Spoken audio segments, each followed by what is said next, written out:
introduce today's guest.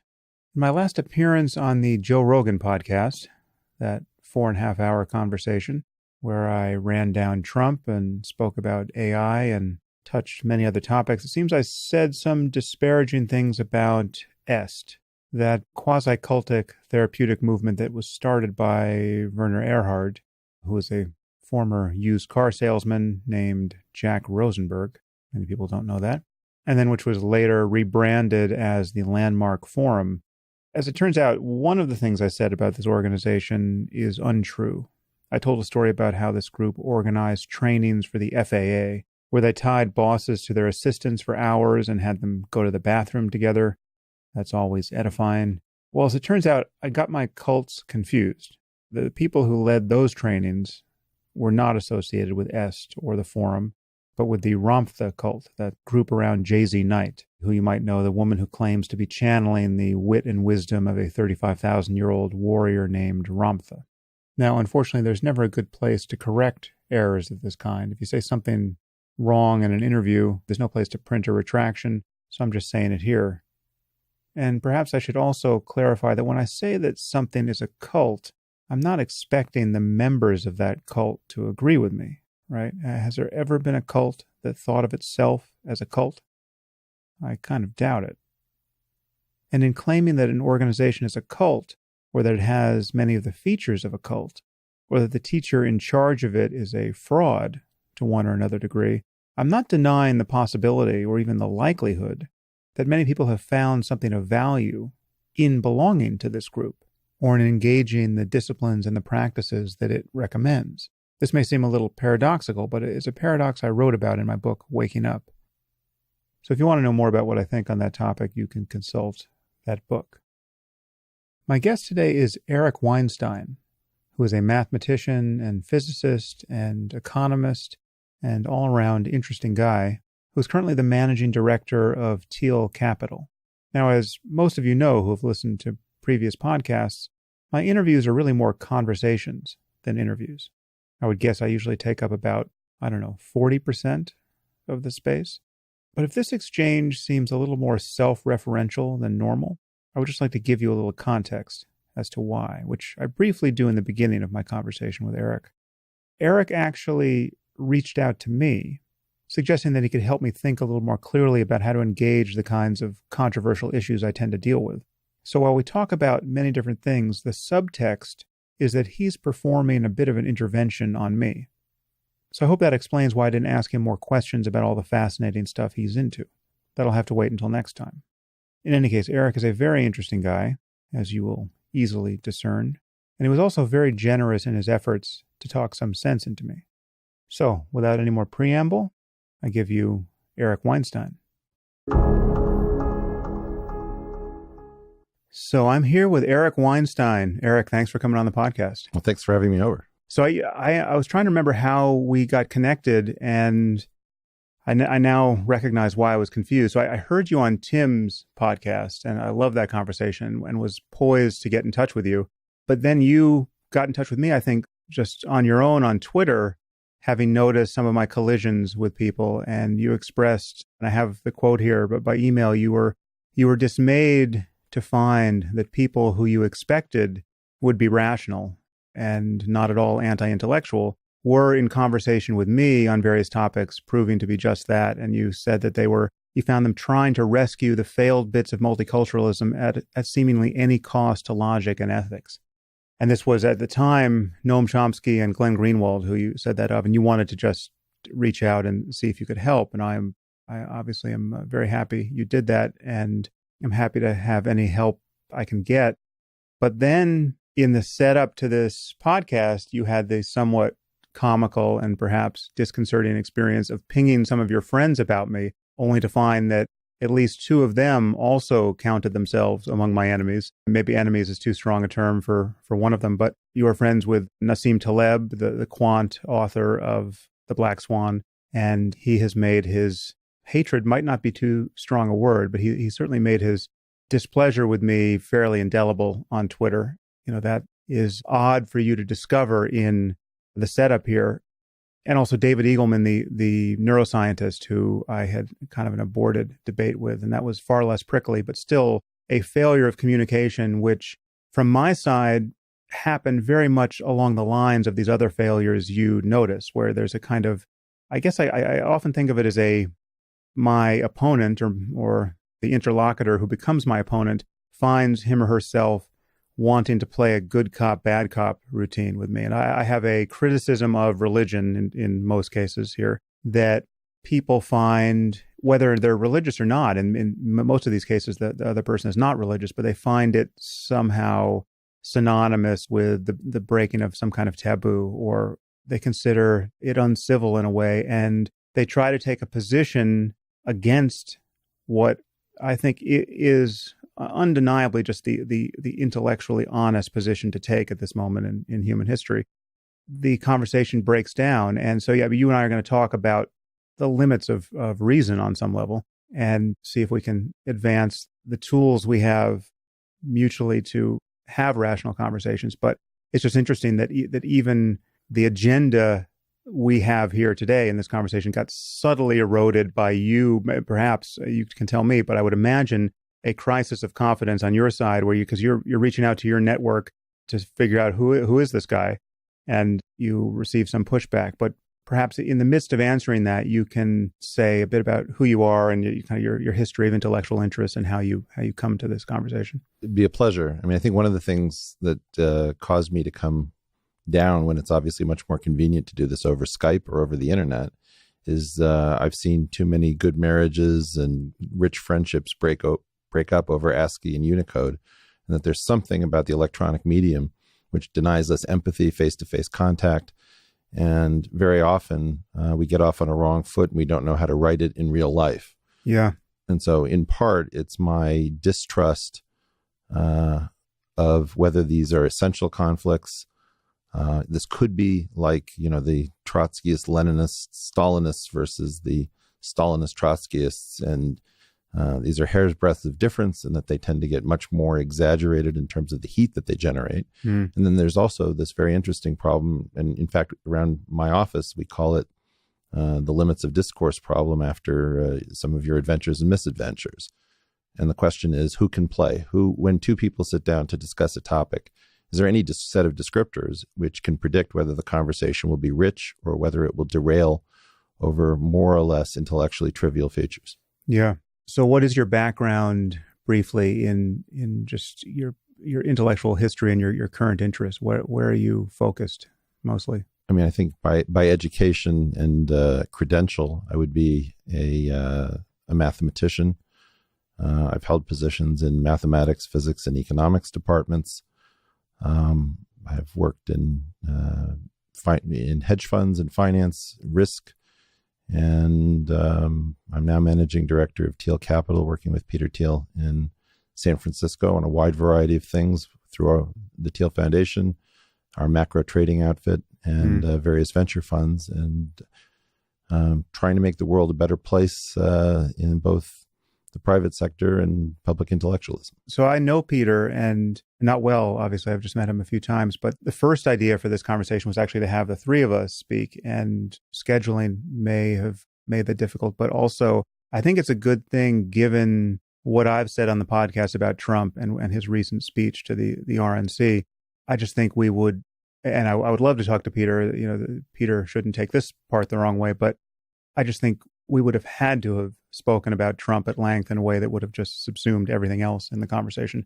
And I'm happy to speak about politics with you, but it's, again, this is one of those issues that proves so difficult to talk about. So like, I don't know what the outcome of my talking to Peter about Trump would be, but what do you think it is about politics, perhaps second only to religion, that makes conversation either reliably impossible or just so difficult? It's a great question, of course.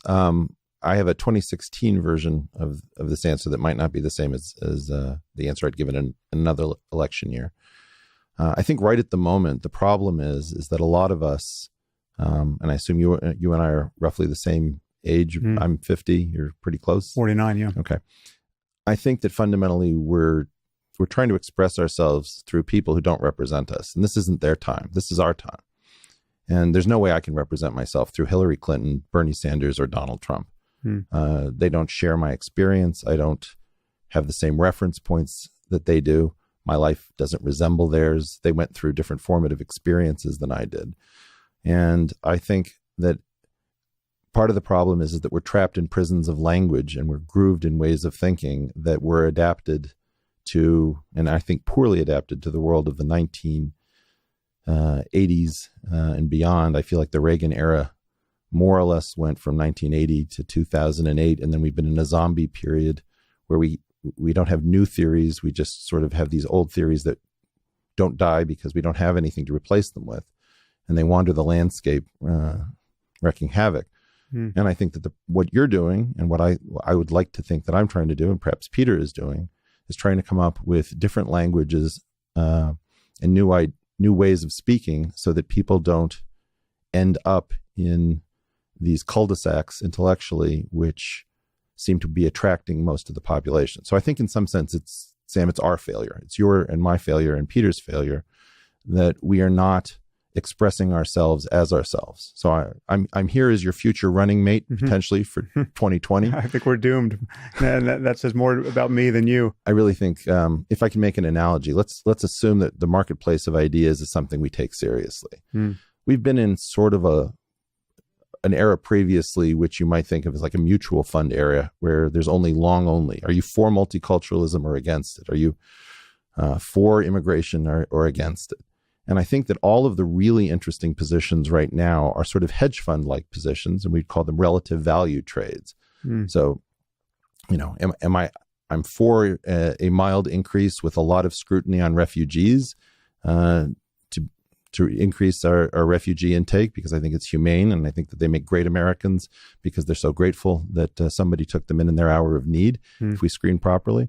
And I'm against other forms of immigration, like skilled immigration, increases where we tether people to their employers through H-1B visas. So the idea is I don't have a pro or anti position on immigration. I have a long short position. And I think that because most people don't have an idea that you can hold a long short position, we're trapped in this nonsense discussion about, in my opinion, three topics which are dividing us, which are trade, immigration, and terror.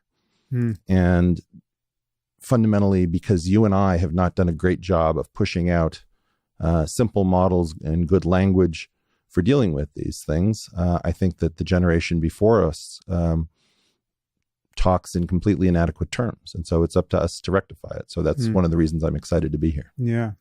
I think we could probably add race to that list, and then I think it covers at least 80% of our problems. So what is it that you worry about now in terms of kind of intellectual trends and bad ideas that are regnant? I mean, I have this line that I think is true, and I certainly have used enough to hope it's true, that bad ideas are worse than bad people. There are not that many bad people in the world. I think, on any appropriate metric, there's probably 1%, psychopaths walking around.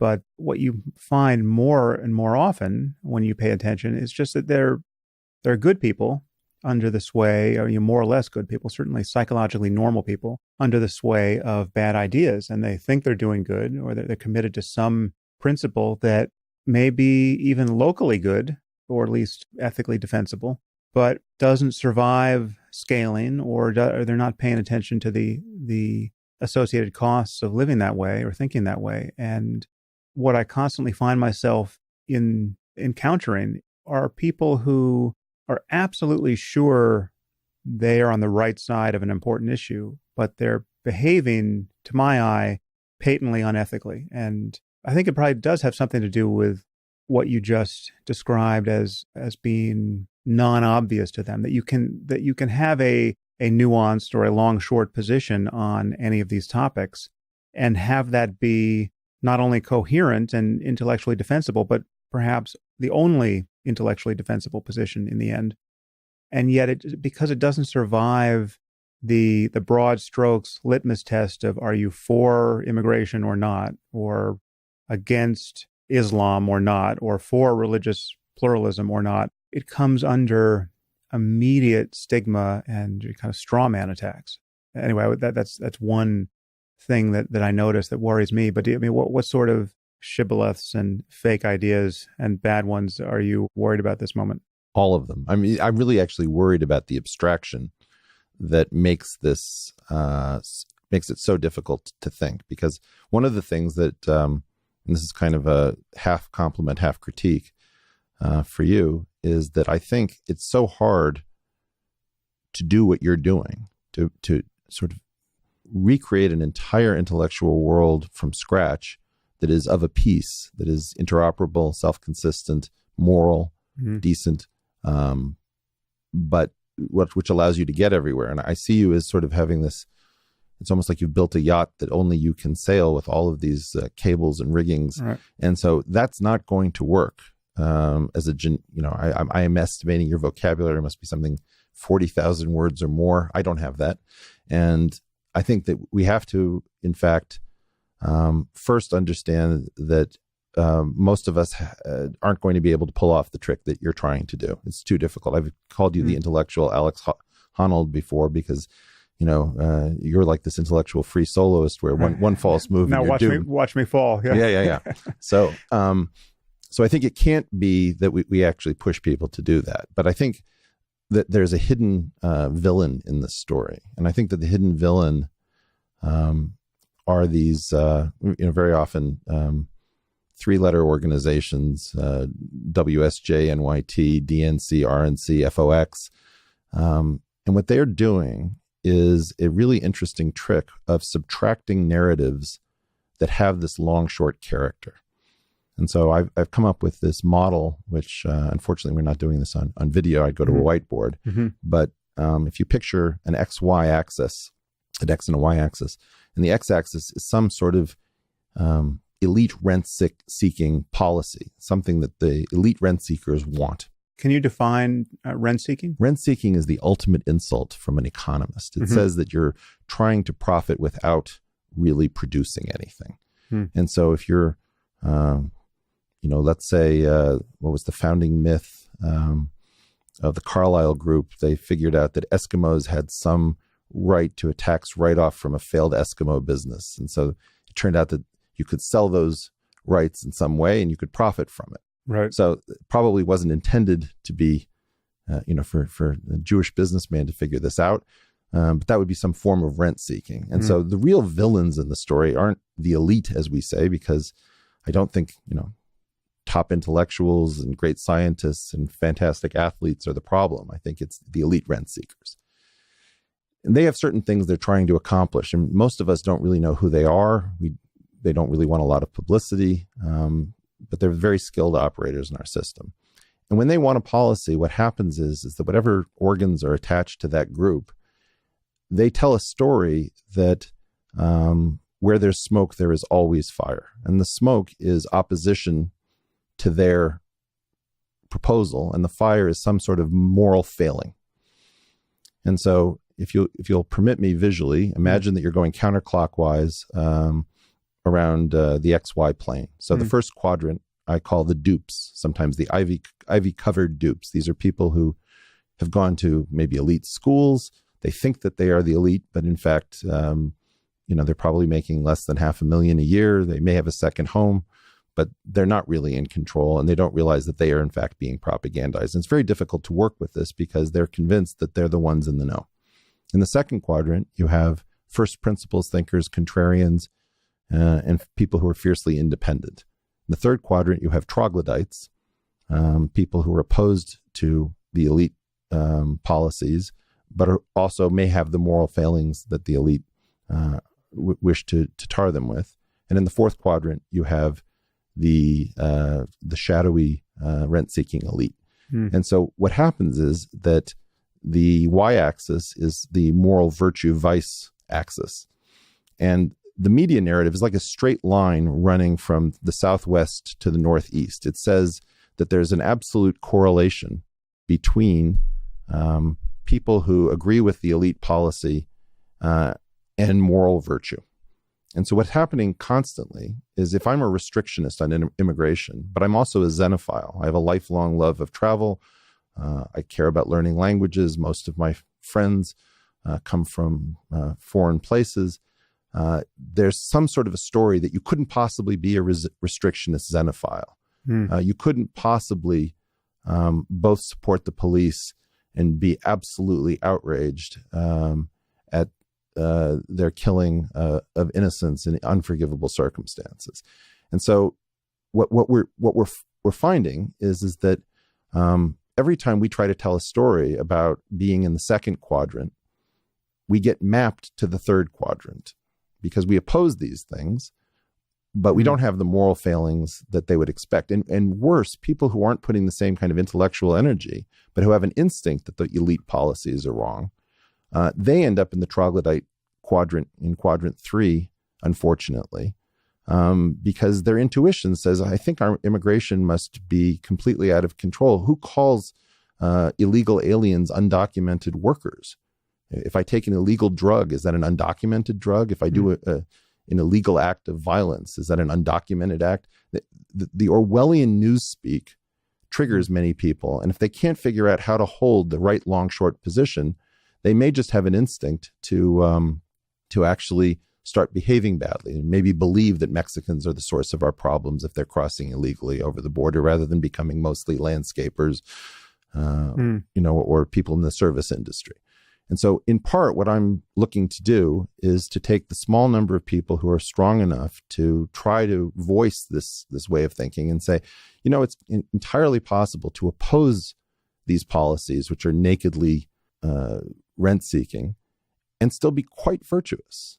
That expansion of the left-right model to the four-quadrant model, I think, is going to liberate a lot of people who've been drifting to the right, who wonder what happened to the left. When did it become a crime to support liberal ideas within what is traditionally thought of as left-of-center politics? When you started that description of the four quadrants, though, I imagine that you, and perhaps I think you suggested that it is very much a top-down, somewhat star chamber effort to bend humanity to the will of the elite.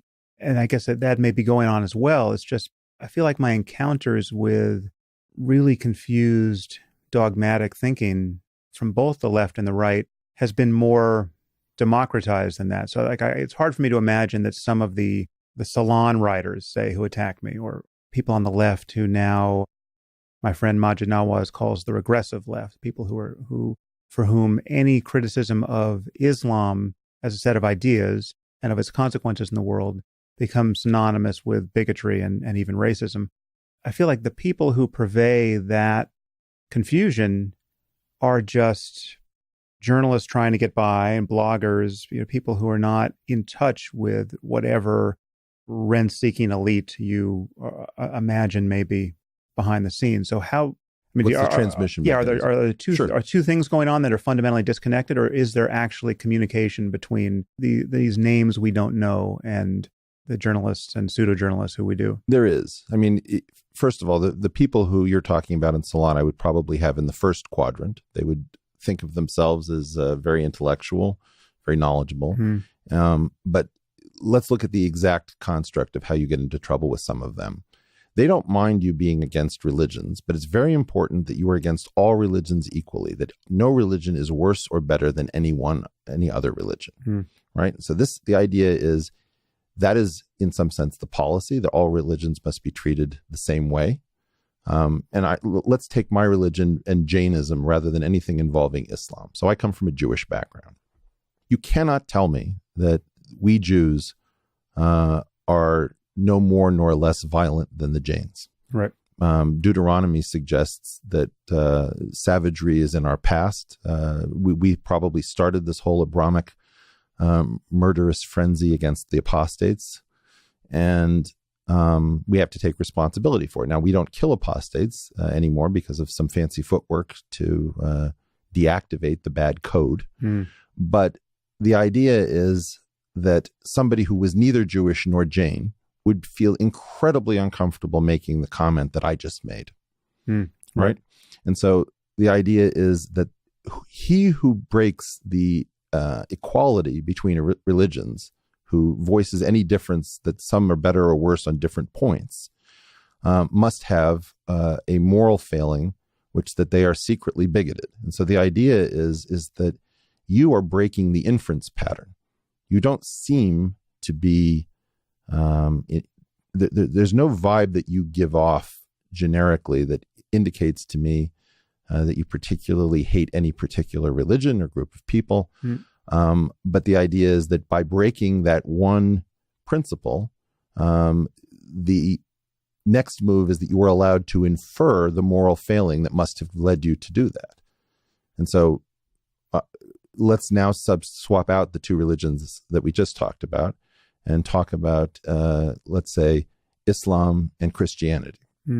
So if you wish to say that there's more of a connection at the moment between Islam and terror than Christianity and terror, at least in 2016, this is prima facie obvious. There's just from statistics that nobody who's looking at what's going on, I think, can claim that the suicide bombings are higher in Christianity than they are in Islam. However, I should say, just as a caveat there, that you will have people, and there have been articles written on this topic, I think even in Salon, claiming that right-wing Christian terrorism in the U.S. is a worse problem than Muslim terrorism. And they get to that number by first starting counting the bodies after September 11th, right? And obviously there's been very few terrorist incidents of any type in the U.S. since then. And they throw in attempted terrorist attacks and eco-terror acts of eco-terrorism. For instance, you destroy a car dealership, that's domestic terrorism. This gets counted against Islamic terrorism. So in any case, there are people who believe, contrary to all kind of rational analysis of the evidence, that Christian terrorism in the U.S. is a much bigger problem and is a likely bigger problem going forward. And I'm not against a careful. I mean, I have no prejudices against. I might point out something that almost never gets pointed out, that if I'm not mistaken, all of the people who have successfully penetrated the U.S. Capitol building as suicide terrorists have been Jewish. I think there's only one guy, and he was an Israeli. Now, of course, that can go crazy on Twitter, but I think this is what we would call steel manning our opponent's point. We can point to. We can help our opponents make their case, and then try to show them that we come in good faith. Because what we're really interested in is not pointing fingers at any particular group. We're interested in figuring out how to restore civility. A much better argument against that would be to say that every A10 warthog is an instrument of terror. And I really want to talk about message violence and the way that states communicate message violence, which would probably be something that Noam Chomsky would want to discuss. And, I think that's a fair point. But where it gets suspicious is where you start to see the motivated reasoning, which is, how do I shut you down so that you don't point at something which feels very dangerous? And I think that you have an instinct to point at very dangerous things, not to make the danger worse, but we don't yet have a truly terrible terror problem, ex ante, ex post. If it's your child is murdered, that your terror problem is as bad as it gets. As bad as it gets. However, what you and I are both worried about is where we are headed, future instability, and how we could get into a mess that we will not really be able to get out of without significant damage and injury to the American experiment that I think that both of us are very excited about, even if we're troubled about where it is at the moment. And I think what you're really doing is you're looking forward and you're extrapolating and you're thinking ahead, and you're getting penalized in some sense for that act. Oh, interesting. Maybe I'll unpack that a little bit, because that's all too true. So but you used this phrase steel manning, which I haven't heard much, but obviously it's the opposite of straw manning someone's argument. And I think it's a crucial feature of what I would generically call intellectual honesty. If you're going to argue against a position, at minimum, you should be able to summarize your opponent's view in a way that he wouldn't find fault with. And better still, if you summarize it in a way that that's even better than he or she would come up with on his own, then that is the thing you take down in your argument. That is the way any really civil and productive debate should operate. And what I find most difficult to deal with, our podcast listeners will have heard this 1,000 times, but are the misrepresentations of my positions, wherein the critic isn't even interacting with the view I hold, and I'm getting smeared for this fake view. And I think that's as a general principle of public conversations and just one's interpersonal dealings with people who you don't agree with, steel manning is something we should just have in our heads as something we need to do and expect should be done toward us in these conversations.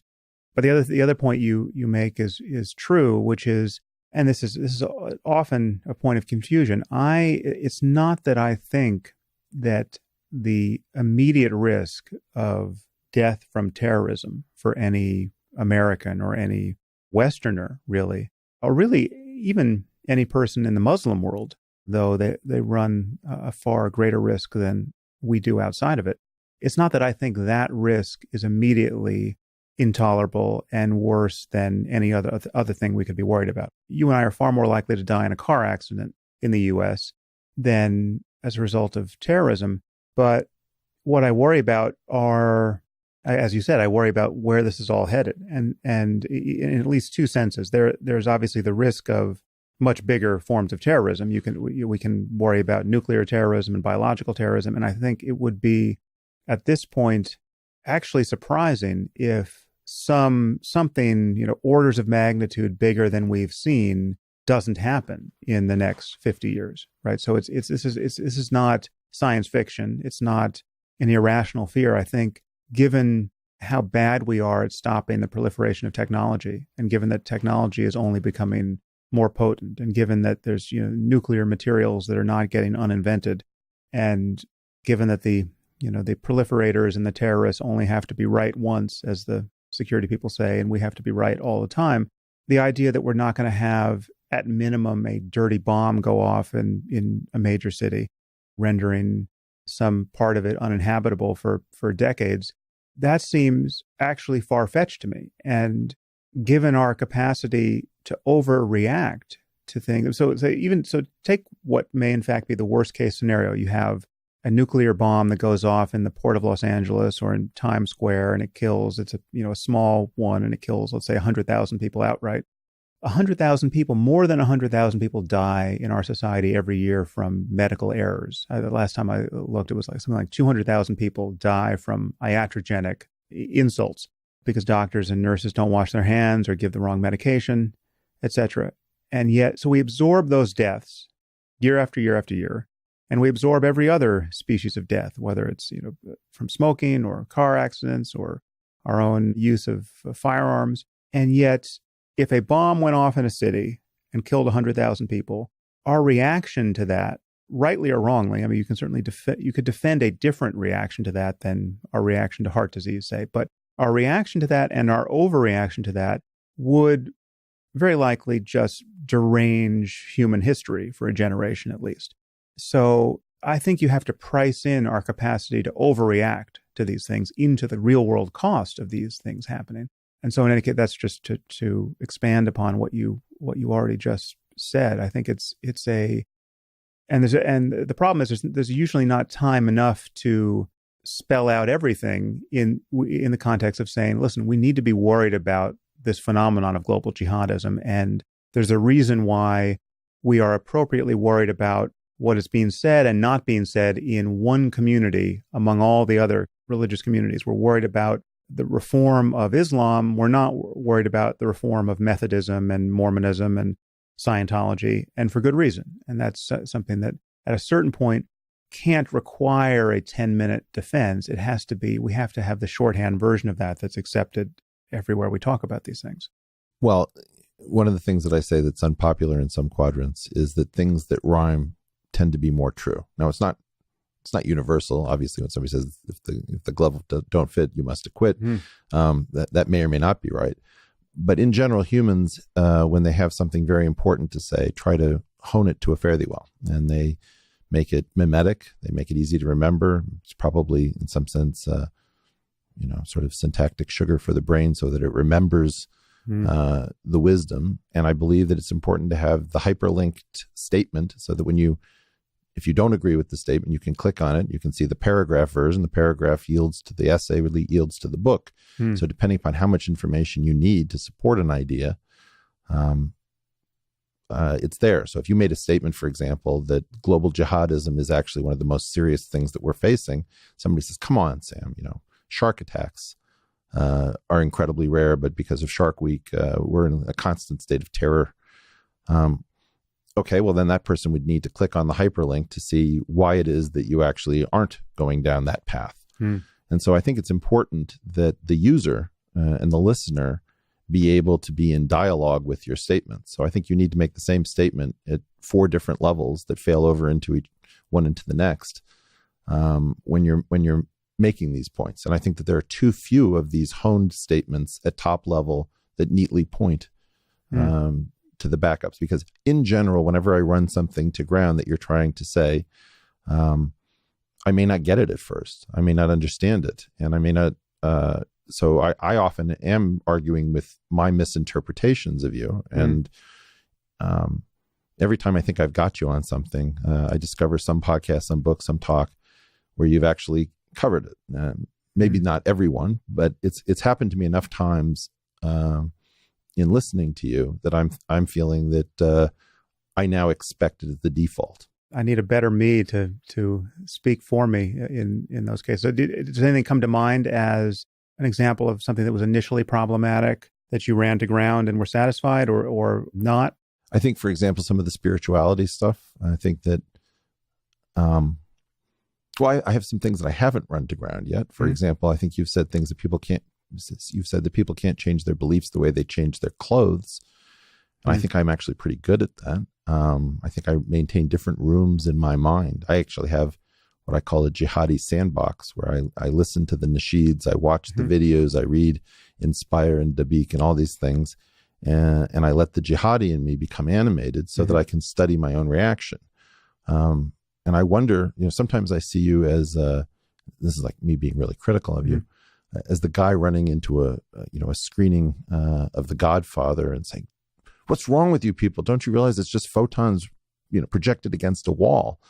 And, I need to know in part how you reconcile my need for fiction, theater, distortions of belief. I believe that, in fact, in my least distorted states, it's usually achieved by having lots of different fictions, falsehoods, and incomplete pictures that together yield a fairly complete picture. But,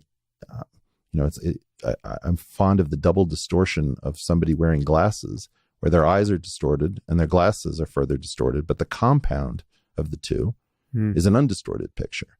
So there are ways in which I worry that this sort of new atheist project really has a very limited market because it's very important for me, for example, on Friday nights to put away my atheism and go into a Jewish traditional Shabbat dinner where it's not that we're wink, wink, nudge, nudge going to have Shabbat dinner. We actually kind of go through it and try to do the prayers straight up. And at some point, my daughter was in a Jewish preschool, and they asked her something about believing in God. And she said, I only believe in God on Fridays. And I think that that's actually a more healthy perspective. That's something that I don't know whether you've talked about it or dealt with it. No, I haven't. Well, I don't know that I could sign on the dotted line with your daughter's statement there, but I think there's something a little euphemistic creeping in there, perhaps for her or for you. But I think the general picture you paint of a multiplicity of beliefs, which aren't necessarily reconciled in any single brain or certainly any single moment, and a kind of piecemeal worldview that we change in and out depending on context. I think part of that's inevitable. I think it's, and I said this somewhere, it probably was, I think it was my first book, The End of Faith, which is, it's probably computationally inevitable. I think there was an example I gave where if you just looked at the computational requirements of checking a list of propositions for logical contradiction. And I mean, this is an NP complete problem where as you add propositions, the runtime for even a computer the size of a universe with components the size of protons with switching speeds at the speed of light, you still would, after 15 billion years, you'd be fighting to add, I think it was the 300th belief to the list, right? So it's like we are not going to be perfectly coherent, even if our minds worked as just checking a list of propositions for syllogistic error. So there will be contradictions, and there is just neurologically speaking, a committee in there that is pulling the gears and levers of emotion and behavior. And we have a very strong emotional attachment to certain things, which can cloud our cooler judgments about what is real. But I just think that in science and in clear thinking generally, we do our best to, at least in those conversations when we're asked, what do you really believe is real? We do our best to only promote to kind of the canonicity, in our worldview, those things that we think we can defend based on evidence and argument and logic. And we can be wrong about that. It's just that the possibility for incoherence in one's worldview can be pretty startling, because there are people who, well, in this case, in the End of Faith, my wife and I were in Paris, and we had, as a conscious decision, decided not to go near the American embassy. This was brilliant. Yeah, and then we were also, and those of you who haven't heard this, you can listen to I think it was my last podcast on where I'm actually reading the End of Faith on the podcast, and I read this episode, and we were trying to get a hotel room with a view of the embassy garden, and the phrase American embassy was just functioning in two discrete and incompatible ways in our minds. So we just had a folie à deux, and it wasn't reconciled for us until a friend said, "Don't you realize?" We had actually checked into the hotel with a view of the American embassy, and a friend said, "What the hell are you doing? You're right. It's the 4th of July. You're right next to the American embassy." And then the walls came down, and we realized we had been both seeking to avoid proximity to the American embassy all day long. Now, that's an especially crazy instance, which even now I can't understand how it was true of me. But no doubt there are many things I think are true which are incompatible with other things that I think are true. And only conversation with oneself and experiences, reading and argument with others can bring those to light. So, for instance, your jihadi sandbox, I also have that jihadi sandbox, and I have a blog post that I've referenced a few times on the podcast entitled Islam and the Misuses of Ecstasy, where I try to describe in a series of embedded videos just how deep my sympathy with the surface features of Muslim religion and spirituality runs. And, I think the call to prayer is one of the most beautiful things ever to appear on earth. I love the sound of it. I love the sound of it. Yeah. And there's a great one that I linked to in that blog post. And I love Qawwali music, Nusrat Fateh Ali Khan, the Pakistani Saw him singer. in Boston. Yeah. What a show. Oh, yeah. That's, unfortunately, I never got a chance to do that. And I love the poetry of Rumi. And I even get what the... You talked about this on any of your shows? Not at length, but I've so this, I wanted to come down here and talk to you about this in particular, because I think one of the things that's going on is that you do not spend enough time talking about all of the fantastic contributions of this culture. And you point in one case at the really appalling lack of scientific achievements of Muslims, let's say, since the Nobel Prize has been given out. I think there have been 3 in the sciences, and one of them was to the great Ahmadi Muslim who contributed to the standard model of physics. So he would be considered not a Muslim in Pakistan. Right. But I think one of the problems is you're not advertising the emotional valence that I've secretly suspected you must have. So, when I struggle with this, I have a friend group that is disproportionately Islamic, and it's been one of the great experiences of my life since I was 16. My closest friend, welcomed me into his family, his culture, It was a completely eye-opening experience. And this is a friend from high school, or a friend from college. And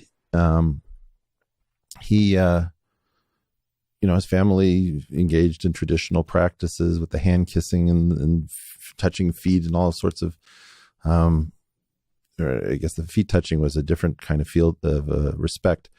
But the family was so courageous. I mean, his sister was brutally gang raped in India, and the father supported his daughter, talking about it openly, when you would imagine that the feelings of shame and the issues of honor would have been dominant. And so in my life, I have traveled always openly as a Jew in the Islamic world, and I've been treated incredibly well.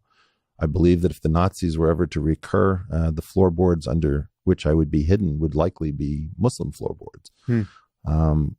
So it's very painful to not have this long, short language where, in general, I've been in a largely Islamic social context since I was 16. People don't ever address you as "Oh Crusader." That kind of speech that you get used to watching ISIS videos, which most people don't watch, but I've watched a great deal of them just because I need to know about this. You're talking about two completely different worlds that are connected. And I think it's really important to advertise more heart, more empathy, more emotion, because otherwise the very dry analytic way in which you go about thinking about this, I think gets too much play in a certain sense.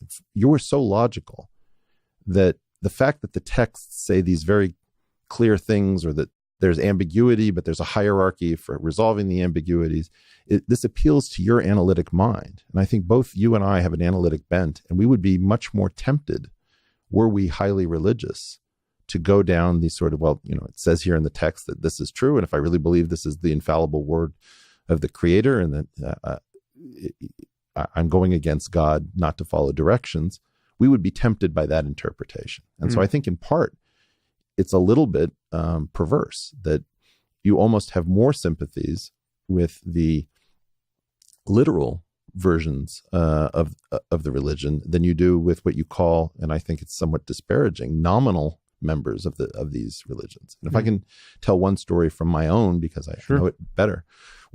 I grew up in an atheist Jewish household, and my wife, who is from India, grew up as a Jew in Bombay.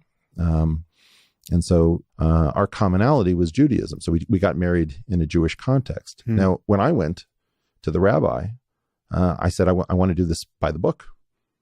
So he laughed, and he said, well, why don't you write the ketubah for your wedding contract? So we wrote something, we gave it back to him. He says, I can't work with this. This is garbage.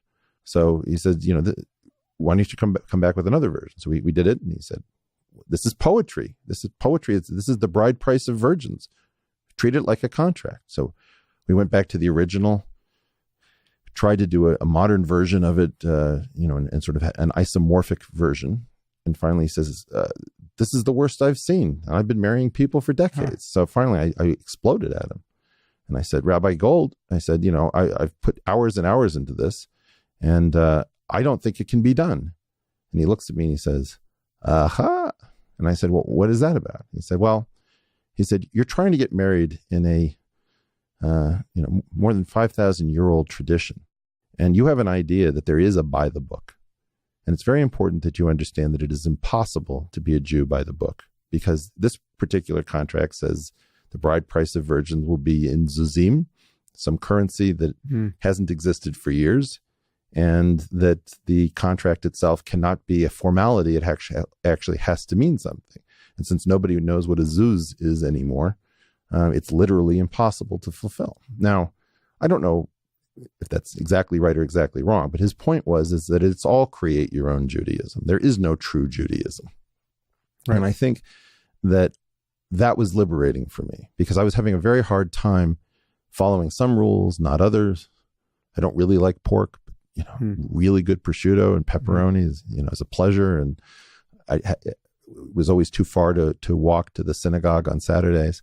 So I think that it's very important to realize that there is no way usually to fulfill these texts. And as a result, this lines up with what Majid Nawaz talks about multiple interpretations are the beginning of de-radicalization. And I think what you struggle with a lot is that you're very sympathetic to the literal, and you're much less sympathetic to the doped with nonsense, or, clearly our Judaism in the modern era is doped with Christianity, which I think is a pretty good thing. If it goes too far, I get very alienated. But I think it's important to realize that the nominal versions of these religions are in some sense the true versions of these religions within the civilized modern era. And the literal attempts to go back to, 6th century or some thousands of years before Christ are, this is nonsense. So to rewind all the way to the point of my not expressing my sympathy with the liturgy and iconography and spirituality and food, architecture, music. Of these cultures enough. I guess the way I have decided to go long short there is not so much focusing on those features, although I have a little bit, but more to point out that my real sympathy and solidarity is with the people who are suffering most under theocracy. And those are, in this case, actual other Muslims who are not disposed to live under theocracy. So it's liberal Muslims, it's Muslim women, it's apostates, it's freethinkers. And, I try to come around, if I don't do it in every paragraph, I try without letting too many minutes elapse on the clock to come around to the point, just the stark acknowledgement that obviously no one suffers the consequences of global jihadism and Islamist theocracy more than Muslims do. And it's the Muslims I hear from, the ex-Muslims and the liberal Muslims who I am always thinking about in addition to worrying about the civilizational consequences of jihadism. And I'm also aware that my sympathy with spiritual aspiration and spiritual experience, my finding something intelligible in the poetry of Rumi doesn't survive collision with the doubts in the brains of much of my audience. I speak to atheists and secularists who have no idea what I'm talking about when I talk about meditation, and they certainly have no idea what Rumi's talking about, and many of them don't want to know. And so there's it's not, I'm not censoring myself on the basis of that, but it's just Rumi's not so interesting to much of my audience, or at least hasn't been thus far. The other reason why I focus on literalism is because I think there's an asymmetry here and a real advantage to the literalists, and I don't know how we ever get out from under this thing, because the issue for me is that there is a more and less plausible reading of any scripture, right. And this is what I ran into with Majid in our conversation together. So the implausible readings don't survive very well because they are in fact implausible. You can't really read any of these traditions, to speak of the Abrahamic ones, Judaism, Christianity, and Islam. You can't read any of their scripture and get as a plausible reading the value that homosexuality is just as good, ethically speaking, as heterosexuality, or that women are and must be the political equals and the moral equals to men, right? So what you have to do is you have to bring those modern values to the text and cherry pick and leverage in ways that is a bit of a pantomime of scholarship. It's not really, I mean, you know what you want the answer to be in advance, right? It's not like you're discovering those values in the text, because actually the antithesis is in the text. I mean, wherever those topics are touched, for the most part, it's certainly clearest on the case of homosexuality. It's anathema, right? So it's anathema in the Hebrew Bible, it's anathema in St. Paul, it's certainly the anathema in the Quran and the Hadith. And so it's if you want gay people in the 21st century to have all the rights and privileges and respect that you do and a right to want, well, then you have to find some rationale by which to ignore these texts now, or at least those parts of the text.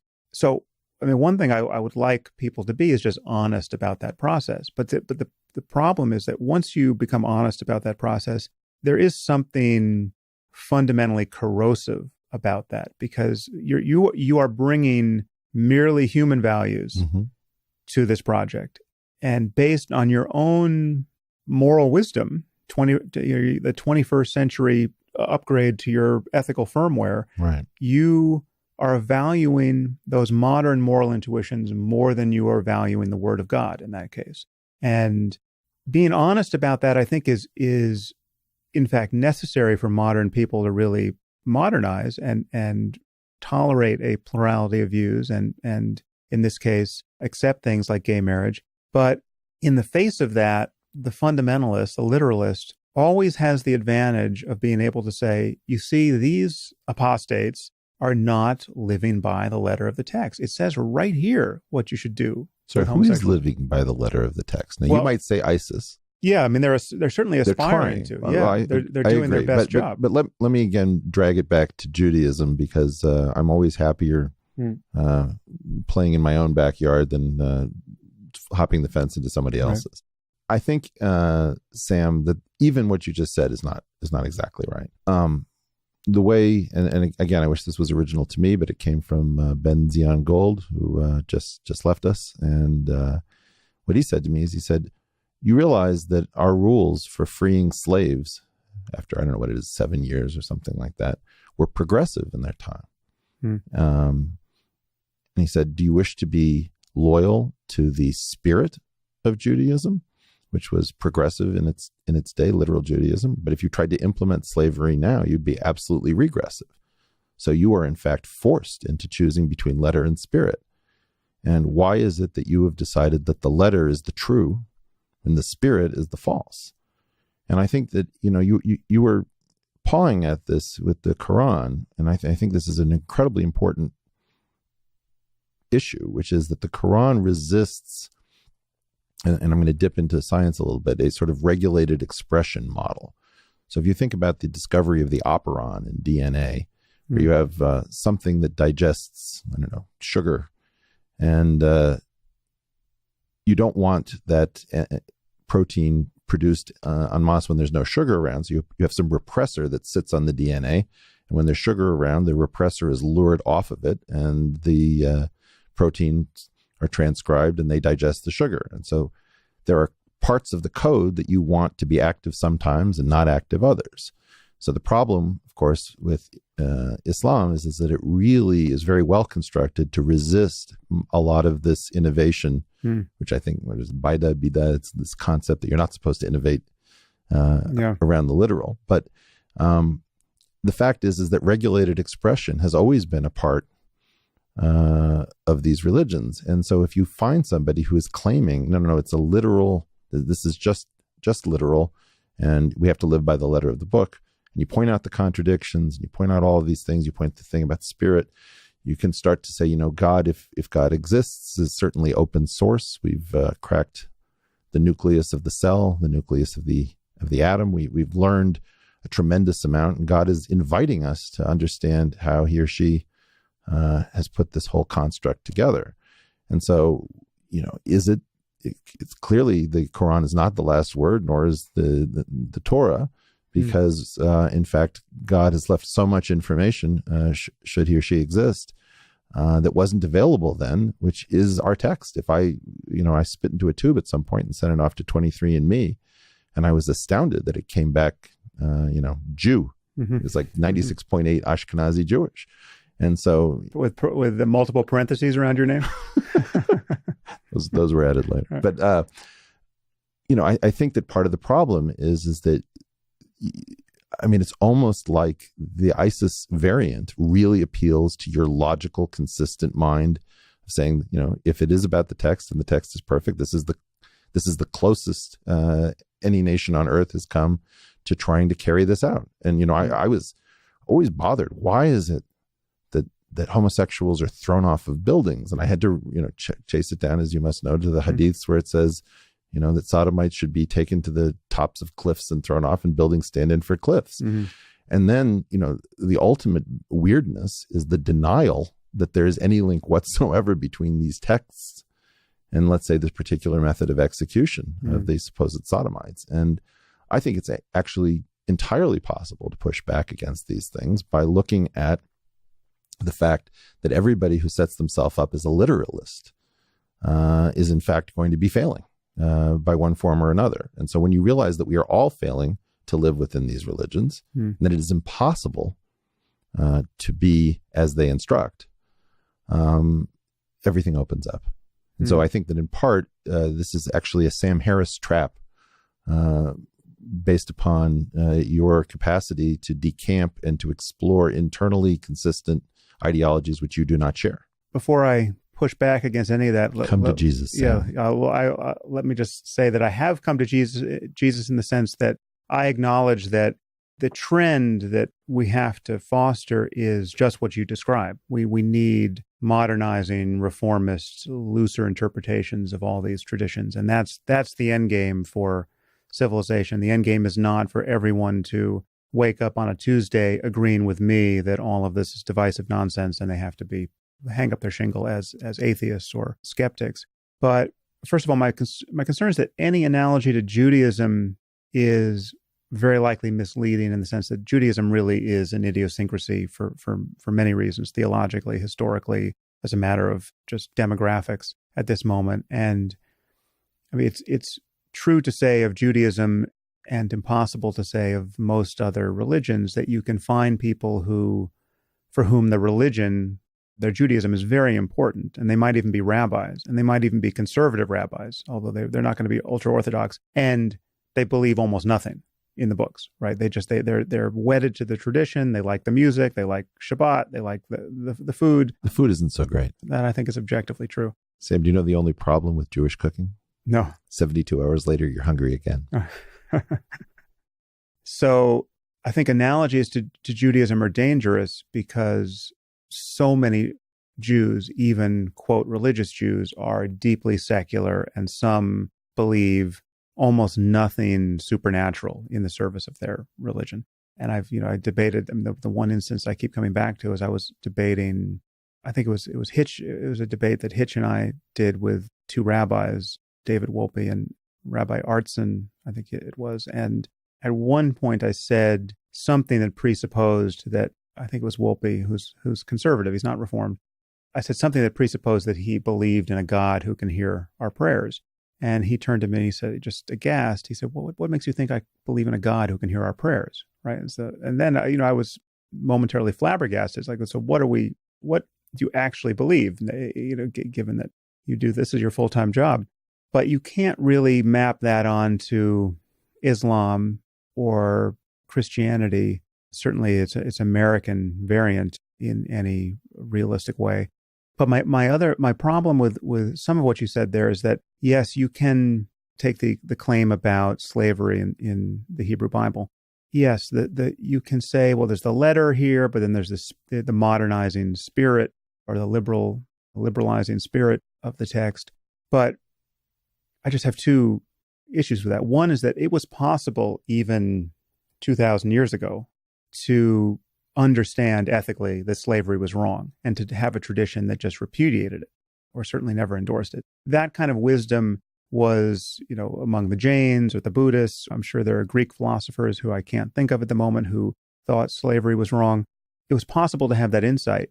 And my other fundamental concern is just that it would be possible for you and I to invent a religion right now that was better than any existing religion. It would, in fact, we could make it just as irrational. We could put a hell at the back of it, like believe this list of propositions and be committed to these behaviors, or you will spend eternity in hellfire after death. But the list of propositions and behaviors we would come up with would be fundamentally benign and constructive and a much better operating system for a global civilization in the 21st century than any of these religions. I'm not sure about that. Okay, well then, but if you're not sure about that, then take your favorite of the old school religions, right, and just remove a few of the bad precepts. Just change the bit about homosexuality and slavery, and you've in 30 seconds you've improved Judaism and Christianity and Islam. So, well, in part, I'm not sure the best way of making this point. There are several things I care about other than truth. And one of them is fitness in the sort of sense of natural and sexual selection. I also care about meaning, and I also care about productivity. And so I see you as caring much more about truth among those four objectives than I do. I'm more balanced. So if somebody puts a gun to my head and asks me a question, I in general want to give them the answer that will cause them not to shoot me. I assume that would be the same for you. I think that meaning is a different thing. So when I go full atheist in that compartment of my mind, I often have some trouble recovering as much meaning as I'd like. I can do more than the religious think that I can do, but there are some problems about, repeated games with boundary conditions, and reasons for heaven and hell are not necessarily stupid, even if they don't exist. I think it's important to have often religions that are far enough back that it's not Sam and Eric's, new faith, like Bill and Ted's Excellent Adventure, because it helps to bury it in mysticism so that it's not clear what its origin is. Joseph Smith obviously is pretty recent and gets a little crazy. I think that fitness is something which Dawkins has really wrong. And the best version of this would probably be something coming from my brother, Brett Weinstein, an evolutionary theorist, but I'll give my version of his perspective, or sometimes our shared perspective, which is that it can't be the case that religion is a virus in some sense of the mind. It's clearly part of fitness because it's just too expensive in most cases that it would be driven out. So when you have these mysterious things that are not obviously positive, that seem to carry a burden for their host, in general, they have to be delivering some kind of a benefit, because it would be easy to excise them. And so because Dawkins seems to view this as a tax on fitness. Well, I don't know that he would go that far. Maybe he said that somewhere, but he's against the idea of group selection level advantage, which many biologists are. They just think that it's not a ultimately coherent idea. But for me, I actually don't have a dog in that fight. I just think that I view religion as a subset of just our efforts at cognition, and it's essentially the first science, and I think it's an increasingly failed science. I mean, these are our oldest accounts of what's happening in the world, and we just happen to still have these books on hand and the traditions that they've spawned. So you ask, how did we get here, and how did the world come into being before us? The first account of these processes is religious, and when you ask, how should we behave here so as to maximize human flourishing, the first account of our ethics is also religious, and we've continued the conversation on all of these fronts for thousands of years. But in most cultures, most of the time, that progress has been somewhat, more or less shackled to the ballast of the tradition that's being dragged kicking and screaming into the future. And science is the most refined version of that conversation that has kind of sputtered off from philosophy, where we have more of a methodology for testing claims. But I don't see it as fundamentally different. If you're going to ask me, just list some of your beliefs about the universe, most of my beliefs are beliefs that I have accepted on the basis of some authority. I haven't run all the experiments myself, even thought experiments. Most of what is in my head as claims about reality that I think are true, that I would bet a lot of money on if you asked me to just wager on different pieces of my worldview. These are claims that I have accepted based on this wider conversation in science and in other areas like history and journalism. If I had to bet, is Donald Trump really running for president? Well, yes, given what I've seen on television and read in the paper, I'm reasonably sure of it, as astonishing as that is. But I haven't met the man. I wasn't at the convention. I don't have a tactile sense of what's happening there. I've just read certain things, and seen a certain informational record of what's happening. And religion is part of that. It's just the increasingly least plausible part of it, given the basis of its claims to truth. So I disagree. I disagree somehow with this. Okay.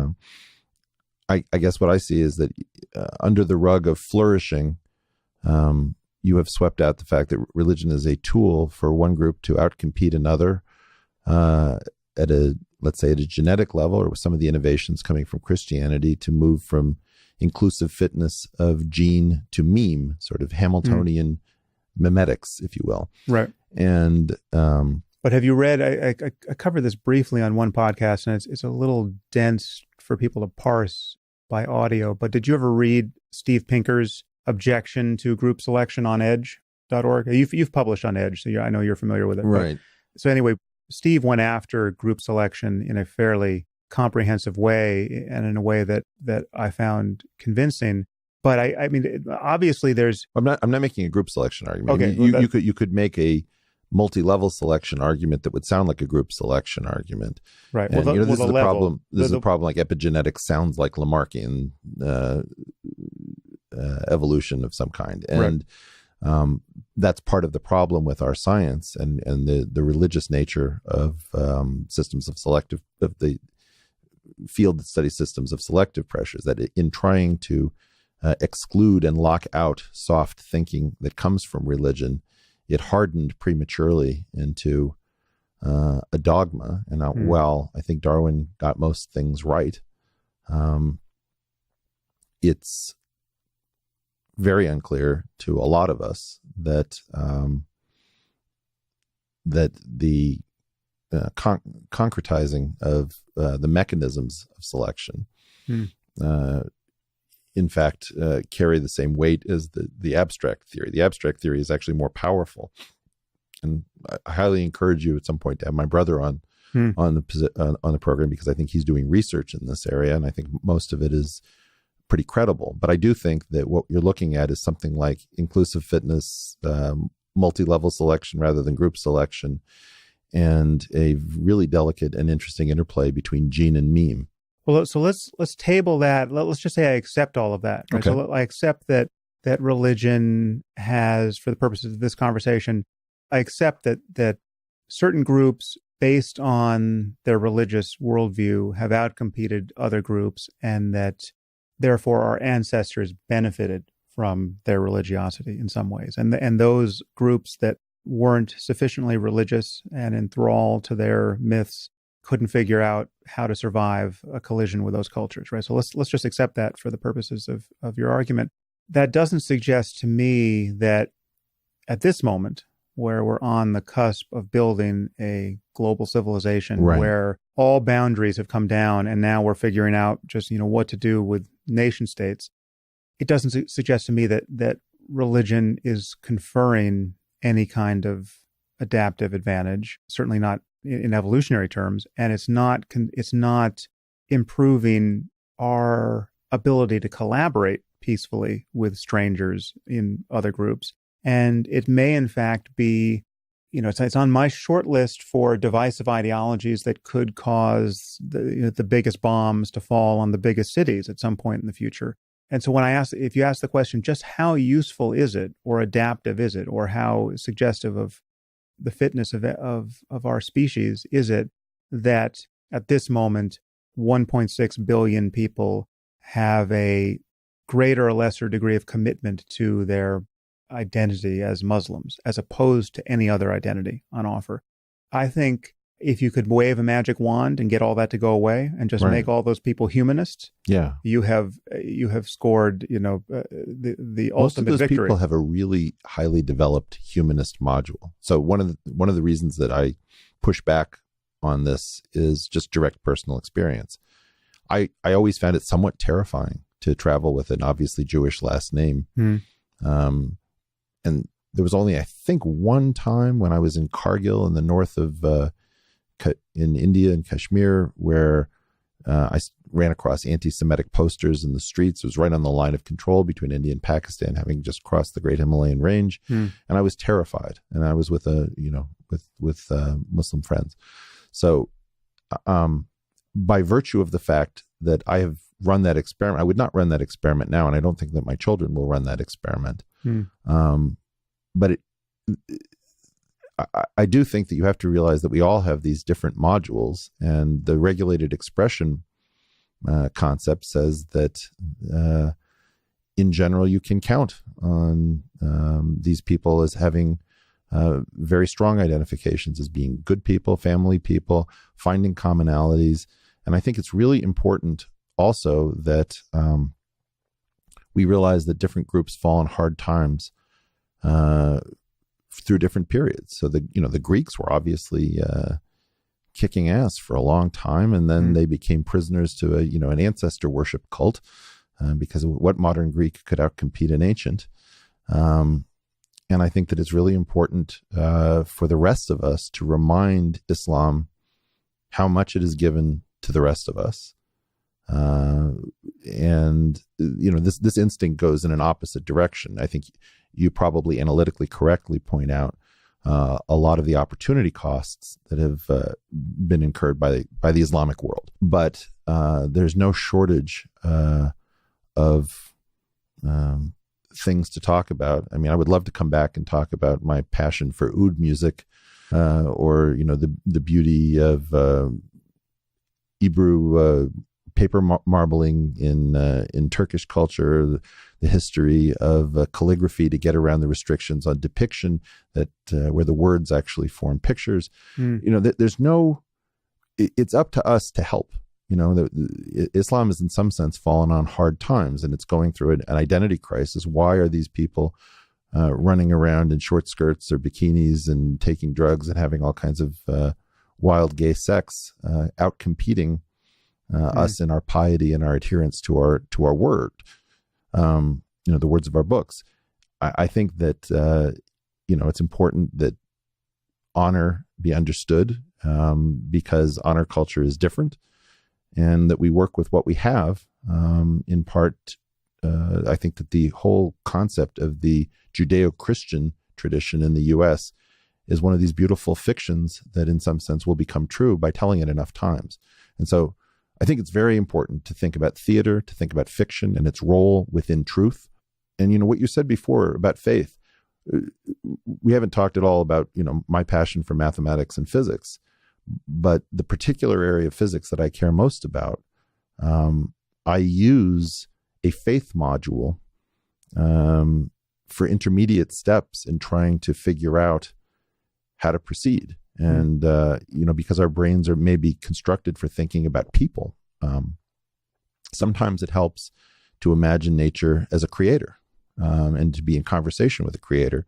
And so the anthropomorphizing of design constraints as a creator can be extremely liberating. It allows you to hand wave and to black box certain things that if you were in a sort of rigorous Popperian framework, you'd be trapped on a local maximum and you could never cross the adaptive landscape and the adaptive valleys, to borrow from the evolutionary theory of civil right. Not to insult my audience, but I feel like you probably lost a fair percentage of them in that last riff. Just to sort of go back over that ground a little bit.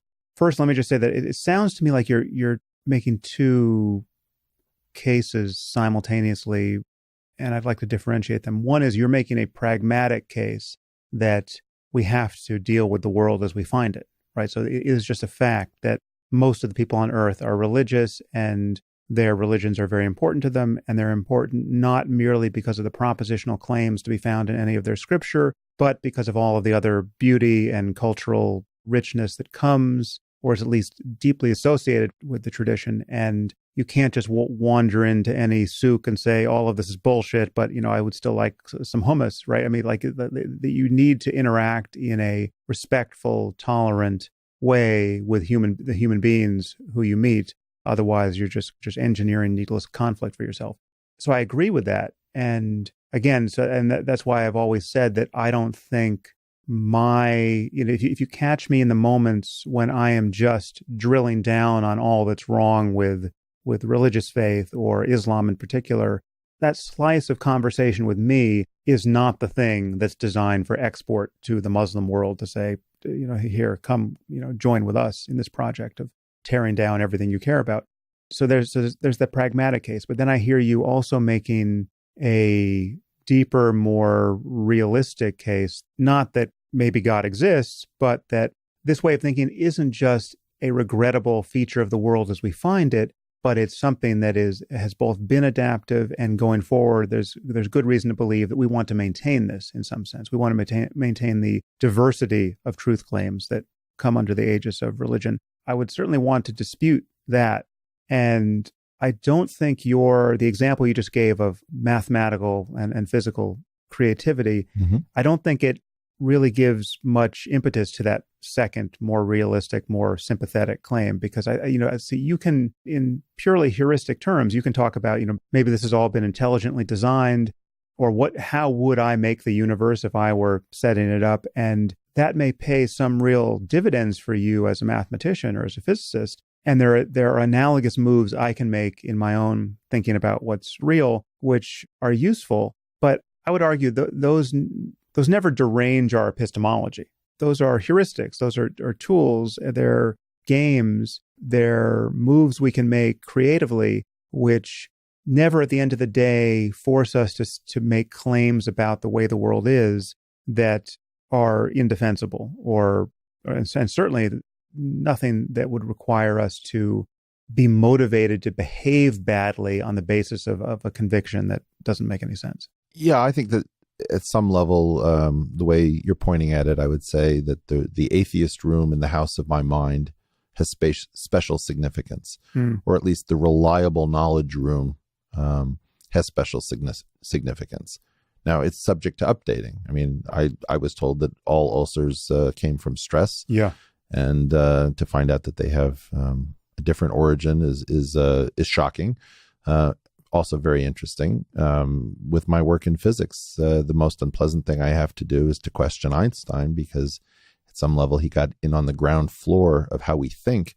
And so it's very difficult to intermediate him, because you sort of start your sentences presupposing something like a space-time. And if that's not in fact right, it's very difficult to get in underneath it. But I believe that in some sense, some of the religious parts of my mind have extremely special significance. And the atheist room is merely the first among equals, because I find that, let's say, the skeptic movement, which is always tempting, the problem is that it often ends up as sort of the copy editors of science, preserving that which has been shown to be reliable, but being so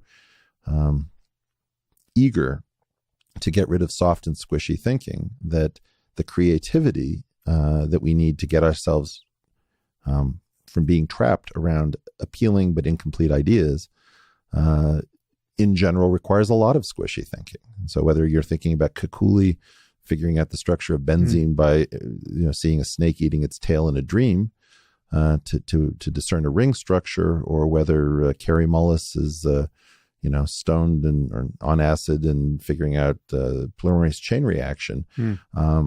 I think it's extremely important to realize that it's the atheist module which may maintain a reliable view of the world, but it is very often the faith modules which allow us to go against to fight one against the many, because fundamentally career suicide sounds like a self-extinguishing strategy, but it's often the people of faith who are willing to take those sorts of risks. Now, sometimes that faith is religious, sometimes it's a hunch, but getting in touch with that very different module, if I could just make the analogy, I think what you've done in some sense for both good and bad is you've built a mind that I analogize to Philip Johnson's glass house on the East Coast. And I think the bathroom was opaque to the other rooms, but otherwise you could see the dining room from the bedroom.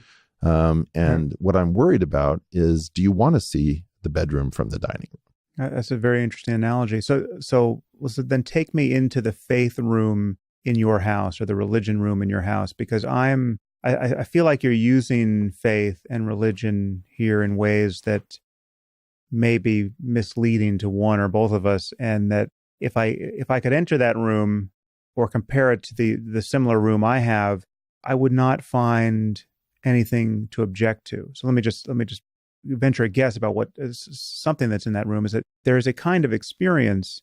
Unfortunately, it's a kind of experience that many atheists don't tend to have, and that's why they're atheists, which perhaps you've had, I've certainly had in various ways, whether it's through meditation or psychedelics, there's an experience of one's own conscious life, which can certainly, if you have it in the context of a faith tradition, can give motivation and credibility to many religious claims. Experiences of meaning and the sacredness of one's conscious life in the present moment, feelings of profundity, which the moment they become attached to anything in culture can imbue that with a kind of significance, even a totemic significance, which if you have no other place to stand critically or intellectually within that culture, well, then that's what's real. That's what's, so if you're a Hindu and you're looking at a murti of, Hanuman, feeling that, well, then worshiping Hanuman for the rest of your life is a totally rational thing to do. I mean, this is your anchor to the most important experience you have. And then, why spend a lot of time worrying about whether Hanuman, the monkey god, is really real and whether he really served Ram and whether the Ramayana is just literature or whether it's, in some sense dictated by, spiritual beings. And then science and, the atheistic mind of science comes into all that saying, well, sorry guys, but much of this is unprovable, and certainly most of it has to be bullshit. And that experience you just had, well, we're in the process of resolving that all in terms of neurotransmitters, and there seems to be a disconnect between the truth module and the meaning, richness of experience module. But I don't think there has to be. And so, now just as a preamble, I just invite you to talk about how you're segregating these rooms in your own, in the kind of the mansion of your own understanding of what's going on. Well, I suppose part of it has to do with I'm in the very unusual position of being a PhD who did not really have an advisor. And I think that I learned a lot of what I needed to learn from very old texts relative to the speed at which people publish. And so Einstein, in his writings, I found an incredible source of inspiration. And I watched very carefully how he talked about the creator. And the creator stood in, if you will, for order that he presumed to be present, but could not yet prove. His debate with about quantum mechanics wasn't that he didn't accept it, but he didn't accept it as bedrock the way perhaps someone like Bohr would have advanced to use it as a shibboleth to separate those who could really do physics and those who just couldn't accept things being really, really weird. I think, we have a very desperate situation in physics at the moment, which not all physicists will admit, which is that we have more or less 3 or 4 equations that represent our top level or bottom level understanding of the universe. And in some sense, at least 3 of the 4 of them seem to be best possible in their categories. So we're it feels like we're kind of at the end. Nobody believes that we would be in this situation. So to even work on this problem is kind of intellectual suicide. We've gone for almost 40 years without an improvement validated by nature coming from theory and the standard model of physics. And, general relativity has sat mostly inert since it was put in relatively final form around 1915 into the early 20s. So, okay, why should you go into this? Why should you trade a career, in management consulting or hedge fundery for almost certain doom? I think it requires something of a religious spirit to play with the outcomes on the thick right tail of a power law of human existence, where most likely you're going to fail, you're going to lose. That's the sort of maximum likelihood. But the thick right tail calls us and speaks to our ability to improve the species and to increase our understanding of the cosmos. And I would not be able to think about these things so easily if I couldn't posit some version of the creator, right? Because I can't solve the question of why is there something rather than nothing. My attempt is to say, assuming that there's calculus and linear algebra and nothing else, how close can I get to 4-dimensional space-time with 3 generations of fermions and the observed forces. Is there any way to get that out of emergence? That's a very tall order. And so it was almost certainly an insane thing to start a project like that for me. But in my experience, I would go into a closet in my mind and I would attempt to speak to this thing that could not speak. Einstein asked this one question which moved me, which he said, I don't care about the spectrum of this or that element. What really concerns me is whether the creator had any choice. And that was really my research problem, which is the creator not all powerful or all knowing, but in fact all constrained? A custodian whose only job is to switch on the light of reality. Mm-hmm. And trying to think about John Wheeler's concept of the universe examining itself. I view us in some sense as the emergent artificial intelligence, which will animate the creator when we turn in the source code, where the universe for the first time uses us as its artificial intelligence to contemplate its own reality, which it's never been able to do, presuming that, or at least in our little neighborhood. So the question is, can you have a system that self-contemplates? And does that actually animate the creator? Are we supposed to bring the creator to some sentient perspective? Now that sounds insane in some level. It doesn't sound of a piece with, here's the Lagrangian, here are the equations, you have this differential operator over here. But well, it doesn't, if I could just interrupt you, it doesn't sound insane to me. It just sounds poetic and euphemistic more than literal. What I hear I hear you using terms like faith and creator in a way that I would argue, but for hearing you say more on this topic, is not analogous to what's happening most of the time in religion. For instance, I wrote my first book is entitled The End of Faith, but there are certain uses of the word faith that are totally unobjectionable to me. So if you're going to tell someone to have faith in themselves, or they have faith that, in this case, even spending the rest of their working life doing theoretical physics, they have faith that that project is going to turn out well, that's just not an egregious waste of their time. That kind of faith is just, I would argue, it doesn't entail any overweening epistemological claims. It just entails a kind of positive attitude in the face of uncertainty. And we all get up in the morning not knowing how the day is going to turn out. There's a certain faith implicit in just getting dressed and not killing yourself, right? Yep. I mean, so you're assuming that, the Vikings aren't going to show up and kill everyone. And there's a functionally infinite number of terrifying things that you're more or less ruling out by just not worrying about them. And to have kids or do anything else in the context of the reality that we are just on a rock hurtling through a void that could be bombarded at any moment by an asteroid, or that that this rock could be swept by the next global pandemic, to live as we do, happily, more or less seeking to maximize our well-being, is, from that point of view, just a massive expenditure of faith. It's just a giant faith project. Yeah. But that's a different kind of faith than the explicit claim that the creator of the universe wrote one of our books, and here it is, and I'm going to focus on its contents in a way that I will never focus on the contents of any other book.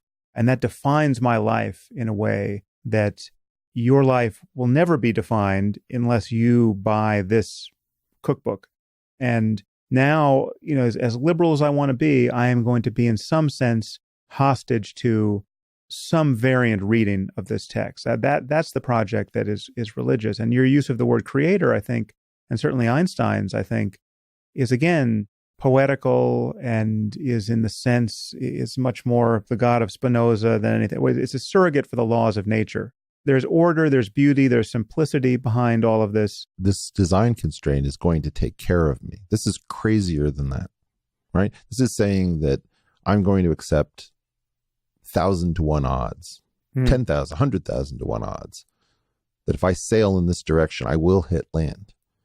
It is the willingness to take on likely existential risk for the possibility of a payout using a rational mind. What's hitting land in this case? Well, for me, it would be unification in physics, but for somebody else, it might be solution to the Riemann hypothesis, or P equals NP, or whether you could start an electric car company when nobody started a car company successfully, and a solar company and a rocket company. These things are stupid. But they're not that stupid. The self-extinguishing strategies are pretty scary. And I think that the point is almost nobody does this. This is a subset of people which are animated by an idea that for some reason they will be able to cross that valley. Again, the value of it is not exclusively realized in victory, right? So if you're going to spend your life trying to solve Fermat's last theorem, and you're not Andrew Wiles, and Andrew Wiles hasn't come along yet, that is given the history, a quixotic thing to do. But failure to do it, if you're a working mathematician who also teaches classes, who has a life as an academic, it's not synonymous with I just ruined my life or wasted it in its entirety because I didn't solve Fermat's last theorem. And, so it would be with Elon, starting his company. Some will fail, some will succeed. He's moving in a good direction, whether or not he gets us to Mars, right? Of course, if you are Andrew Wiles and you do succeed, well, then you get the last laugh. And it was not quixotic. It just took a heroic effort. Well, he did it as a Princeton professor. He had a plan for which is that he was going to, accumulate a certain amount of work and then push it out as if he was actually working on these smaller problems so that he could stay in the good graces of his community. I'm talking about something more violent, more quixotic, where you're talking about, destroying a marriage, not being able to feed yourself, doing really crazy things because you so believe that for some reason that you cannot justify, you are called to this thing. And the problem is that if the only people who engage in that are irrational people, then you get all of the buck and none of the bang, right? If somebody who's really nutty signs up to do that, there's almost no way in which that person is going to be able to succeed. So I think what I'm trying to say is that we maintain different populations of people, and that those of us in my family, for example, the people who were the most devout became the most ardent atheists when an great uncle of mine was killed stupidly and needlessly at the end of World War I, and they decided, well, there can't be a God if Uncle Sasha, was killed for no reason. And so, in part, the diehard atheist perspective, the very religious perspective, these are very extreme states. And what I'm trying to say is that some of us are both rational and filled with faith, and that probably the origin of faith and its durability has to do with its utility, which is hard to see when it's gumming up the works and making it impossible to have a conversation, right?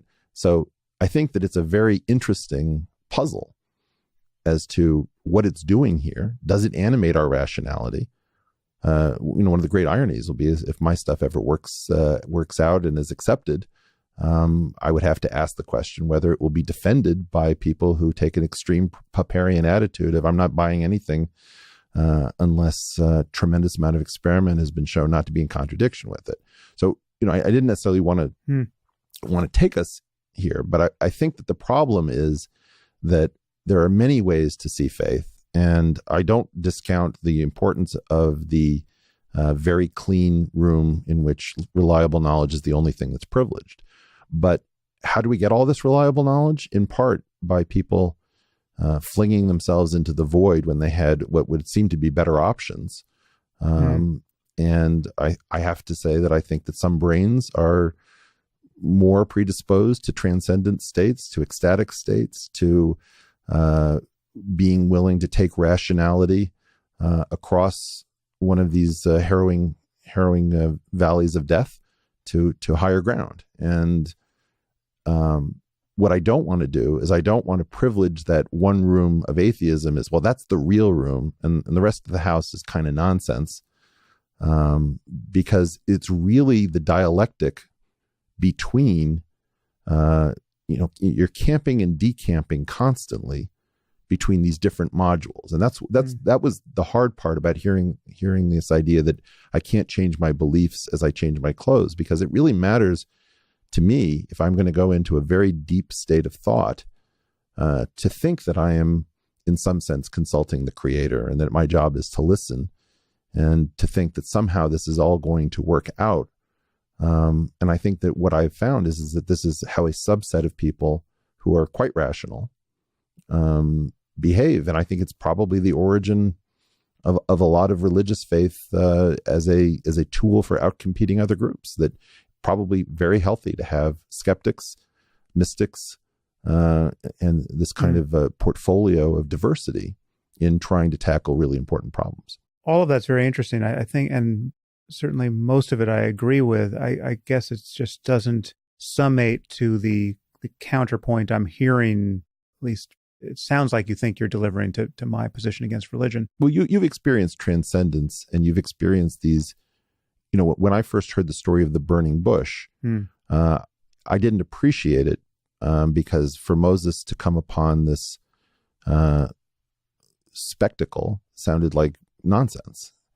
And then with the aid of chemicals, you can have experiences that were probably within your brain's capacity the entire time, but you had no idea that as its owner, it's like buying a house and finding it has a panic room in it 17 years into living there. Right. Yeah. It's something that is possible to experience and yet wait with a different significance. It's not that it's any less significant, really. It's just that it doesn't necessarily cause you to rewrite your epistemology or add truth claims that you wouldn't have the day before. I guess I'm still hearing what seems like a metaphoric use of faith and changing of belief rather than what I would consider a real one. So I would agree.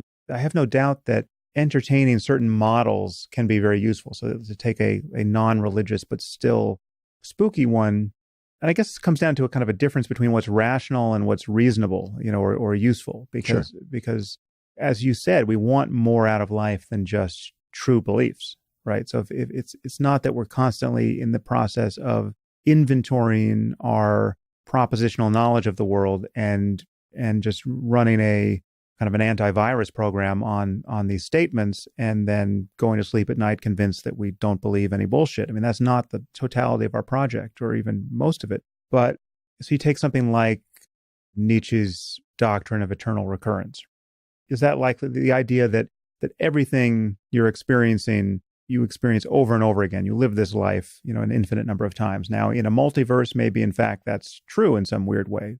But let's just say that it's a claim about you as a single subject really living for eternity in this condition where you have to, every choice you make, you make it again and again and again and again.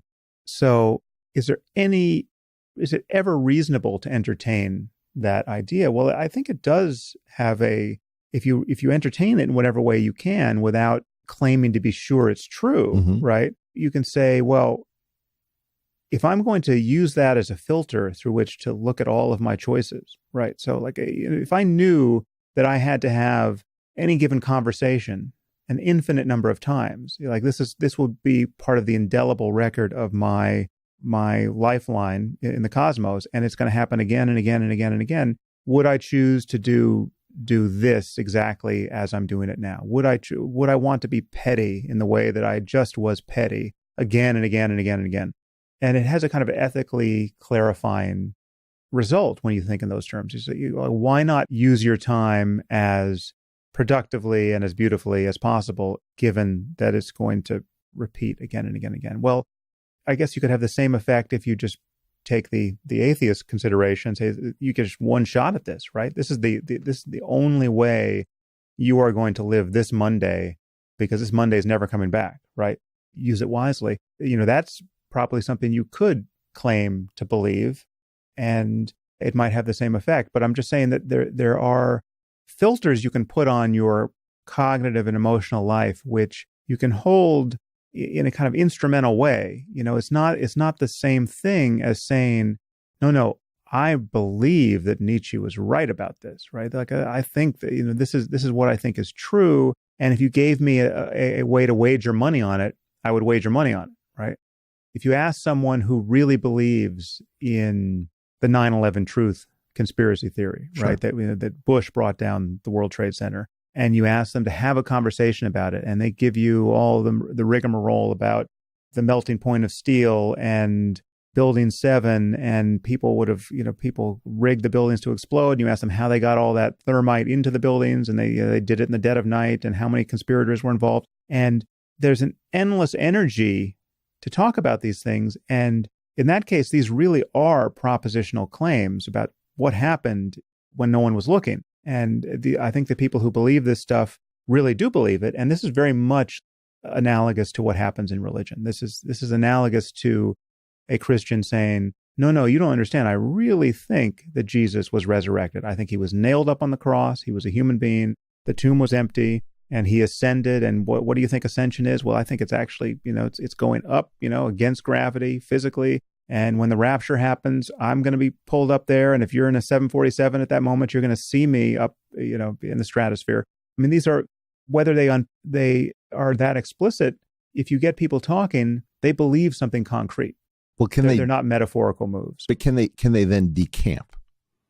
Right. So if you had told me, for example, that there was a super secret organization inside of the FBI that tried to induce Martin Luther King to kill himself, that tried to get Jean Seberg, who was the star of Godard's Breathless, to kill herself by claiming that she'd been impregnated with a Black Panther's seed, even though she was married to a white man. I haven't heard that story. And that Fred Hampton, inventor of the Rainbow Coalition, would be murdered in his bed by orders of a shadowy organization. And Dick Gregory would be handed over to the La Cosa Nostra for them to do with him what they would. I would call you insane. But that thing turned out to be COINTELPRO, and was discovered because somebody had faith enough to break into an FBI office in Media, Pennsylvania in 1971. And through Freedom of Information, we learned that this crazy conspiracy theory turned out to be true. Now, my claim is I wouldn't have wanted to be the person designing that operation. So let me get this straight. We're going to break into a federal office. We're going to take some files. We're going to read them, and we're going to try to make Freedom of Information requests to discover a multi-year conspiracy theory with hundreds and thousands of FBI agents somehow mysteriously able to keep quiet. Well, the Church Commission had the easy part. They were able to say, yeah, we did do that. And, today, if I say, did you know there was something called, Section A of the Reserve Index for people to be rounded up in times of national emergencies, including professionals, professors, newscasters, the independently wealthy? That would sound crazy. So the problem with these things is that lots of things that sound nutty have to be explored in a faith-based context. Now, the question is, can you camp and decamp? So does that 9/11 truther have the ability to say, okay, so this is what I think happened. Now let me put on a different hat and try to steelman the counter argument about plausibility. And we just had this with Hillary Clinton and the claim that the Bernie Sanders people were crazy for thinking that the DNC had picked a candidate early. But immediately when these emails were released, immediately was the Russians did it. Right? So the question about who gets to say what's crazy and who gets to camp and decamp, we have had so many conspiracies that have been uncovered. I always find it really interesting. Somebody will say to me, "You're not a conspiracy theorist, are you?" And, I had a tweet a while back, which was after MK Ultra and Operation Paperclip and COINTELPRO, all smart people are conspiracy theorists. Do I look stupid? So the question is, do you have enough, self-authorship of your own mind to explore things that might be nutty, and then to do the editing to see whether or not you achieve something in the nutty state? And can you go back and forth? I'm just not sure the words are retaining their meanings here, because it's not. So, for instance, there's no question that people sometimes conspire, right? So I already have a room in this unexplored mansion, part of the mansion that is completely rational for me to open that door, right? So I'm not forsaking any principle of rationality to say this may be among the conspiracies I haven't heard about. Mm-hmm. It only becomes irrational, like in the case of 9/11 truth for me, when I see that, one, the incentives are not aligned the way they should be. Two, the number of conspirators is so vast as to make any effective secrecy implausible. Three, the kind of reasoning that I notice people doing in order to defend the anomalies there is so obviously post hoc and based on confirmation bias and a host of other kind of cognitive errors that the defenses are not plausible. But if you change all of that and you give me an allegation about an egregious conspiracy that is more well behaved, whereas you don't require 5,000 conspirators, and it's not all pieced together after the fact, and the incentives make some sense. Well, then I have a category for that, which is yes, that sometimes there really are, mustache twirling conspirators who have access to information that we don't have, and they operate in darkness, and we find out 30 years later. And yes, it's true that for me to spend any time entertaining that in a condition where it's not yet plausible or not yet popular, that is a kind of faith-based use of my time. I'm saying, well, is this worth doing, or am I going to look crazy to my peers? You're taking an advance on your rationality. Right. So what my claim is that, for example, let's imagine you're a biologist who believes in selection but doesn't believe that random mutation is the engine of variation that powers selection. My claim is that's going to be a very tough position for you to hold, but if you happen to be of the belief that it's somehow intelligent design, you're maybe much more willing to take serious career risk to examine something that is too hot to handle for almost anyone else. Yes, I would certainly grant you that. Right. And so the idea is that let's imagine that there's something really wrong with the neo-Darwinian hypothesis, which I may not just be about random mutation. I don't want to create a straw man there. Yeah. But it might be that at some point it is the religious who believe in a wrong idea who'd be willing to take the heat, who would get sustenance from an alternate source of funding, who would invest in that. And that may be, in fact, the source of this crazy, temporary suspension of rationality needed to achieve something. And so what I'm trying to suggest is not that religion isn't usually a distortion, but that it is often instrumental in the architecture for taking the risks needed to advance reliable knowledge and rationality. And so, I would be surprised if people who are willing to make giant leaps of faith, again, it's usually when people don't camp and decamp, those people don't solve problems, right? Because it is this tension between these modules in the mind that is the most productive. And so I don't want to suggest that faith-based people who just believe in every conspiracy theory are doing, the really hard and heavy lifting. But it is a subset of people who maintain tensions between these things, I think, who are often the most productive. And this is why, in some sense, your discussion of spirituality and psychedelics, which goes beyond some of the places that I think some of your fellow travelers in the new atheist movement are willing to go, is so interesting, because it evidences an awareness of tensions that other people, there's something instinctual about your body of work where, when most people are in the shallow end, you swim to the deep end to explore territory that other people, where angels fear to tread. I often find you hard at work. I wanted to read something which changed my life a great deal. And it's an essay by Arthur Koestler, which is too long for the podcast, but it's called On Disbelieving Atrocities. And the most interesting thing about it is that it carries a publication date in the New York Times of 1944. And what it is a discussion of is the Holocaust before the world is ready to hear that it is going on. And there is, in particular, a paragraph talks about what it is like to hold this position in a hostile universe, which doesn't wish to believe this because of various state interests. Before you read that essay, there's one thought just occurred to me, because I love the phrase you used, taking an advance on your rationality. And I totally agree that we want to acknowledge that there's an essential role played by people who can do this.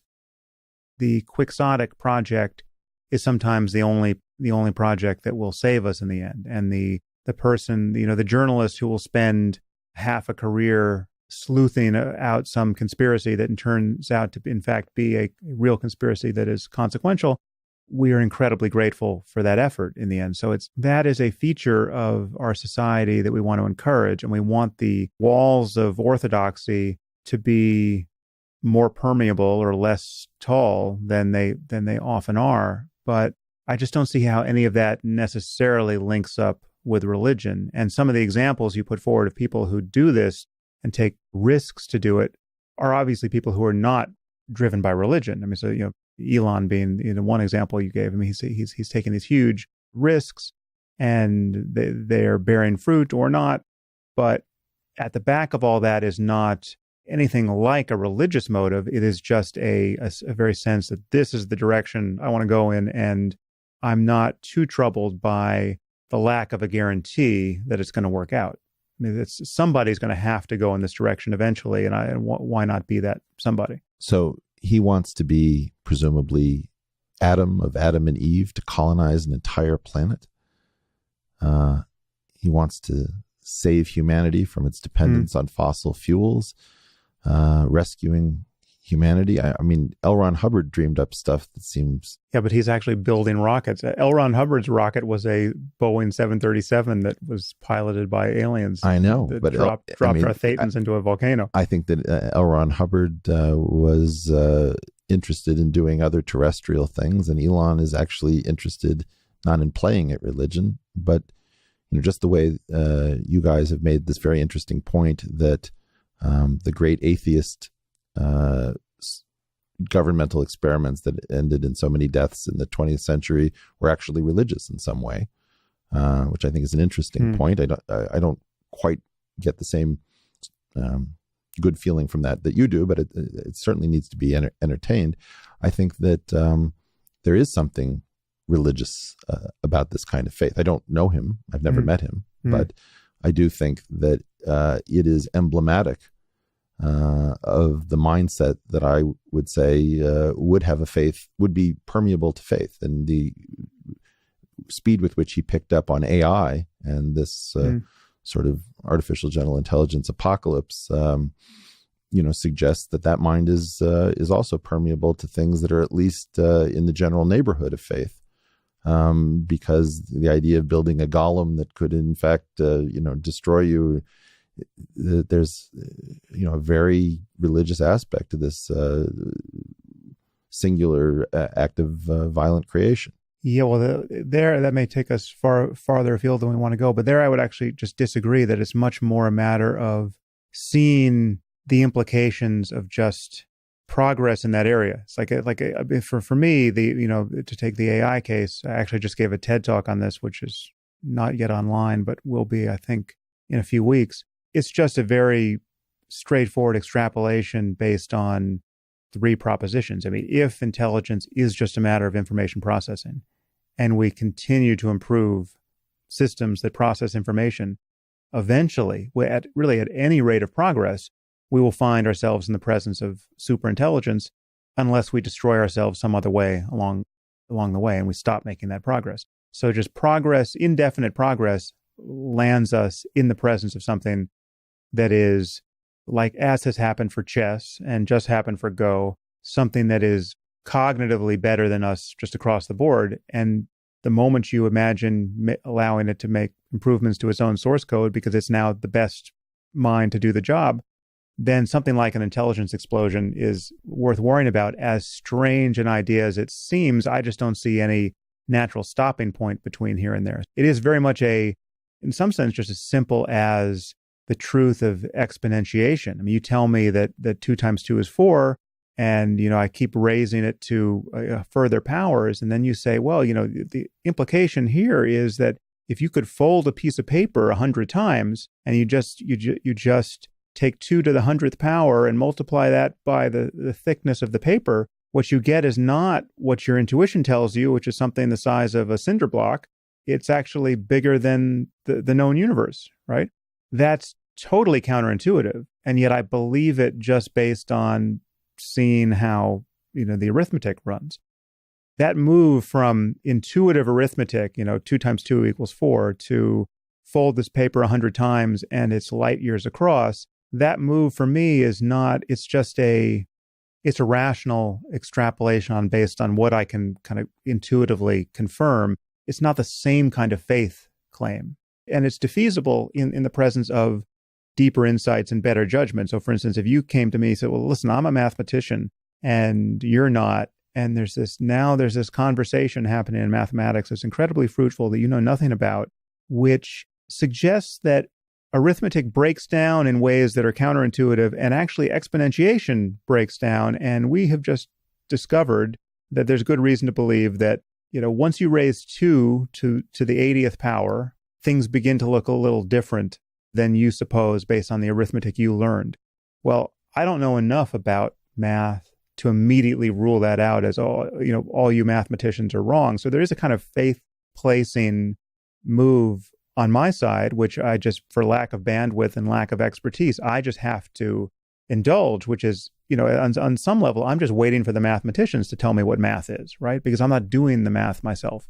The difference is one gesture is constantly revisable based on further conversations, whereas the other is anchored to the book that can never be wrong, right? And if it's revisable, it's only revisable within the far stricter parameter of we have to find some way to massage the spirit of the text versus the letter of the text in order to get more of what we want out of life, but still not migrate too far from the tradition. And so that's, where you want to place the difference, I don't really care, but it seems to me there really is a big difference between having a truly open-ended cognitive future in which we just entertain new evidence and new arguments, no matter where they come from ultimately, and being kind of hostage to a 7th century conversation or a 1st century conversation or earlier, but based on a religious tradition. So it's a very interesting problem. I know you've had some interaction with Eliezer Yudkowsky. Yeah. Right. So, Eliezer, I don't know that he has a degree in much of anything. He doesn't even have a high school degree. Yeah, poor guy. Super bright, super interesting. And, the thing that he has is he's got some sort of a decision tree to walk you through to try to figure out why you're not spending all your time worried about the problem of steering potentially hostile AI as the leading existential threat. So he doesn't see jihadism as the thing to be working on. He doesn't understand why you're wasting your energy on that when, in fact, humanity should be able to go on as long as you leave a small number of humans to repopulate. So the reason that the AI steering problem has become a shibboleth, or really the IQ test for the rationality community to see who can cut it and who can't, is because you actually have to keep a fairly large tree in your mind of, do you believe this or that? And, it's like a Drake equation in some sense, where you have to multiply a lot of things together to see that this is actually the problem to work on. And I think that in some sense, to have so many uncertain things lined up, and then to say, actually, the logic is so good that it merits almost all of our attention. This is a very quixotic endeavor. Now, he may be right. He may absolutely be right. And it is an interesting thing of, would you get there by faith? Would you get there by reason and say, it's like white to move and made in 17, but somehow you think you see the combination and there's no way to escape your fate? I think that it's a really interesting problem as to what's going on in that community. And I'm not discounting what they're doing. I think that they may in fact be right. And I keep having them try to work on me so that I figure out that I should drop what I'm doing and just volunteer my time to go help them.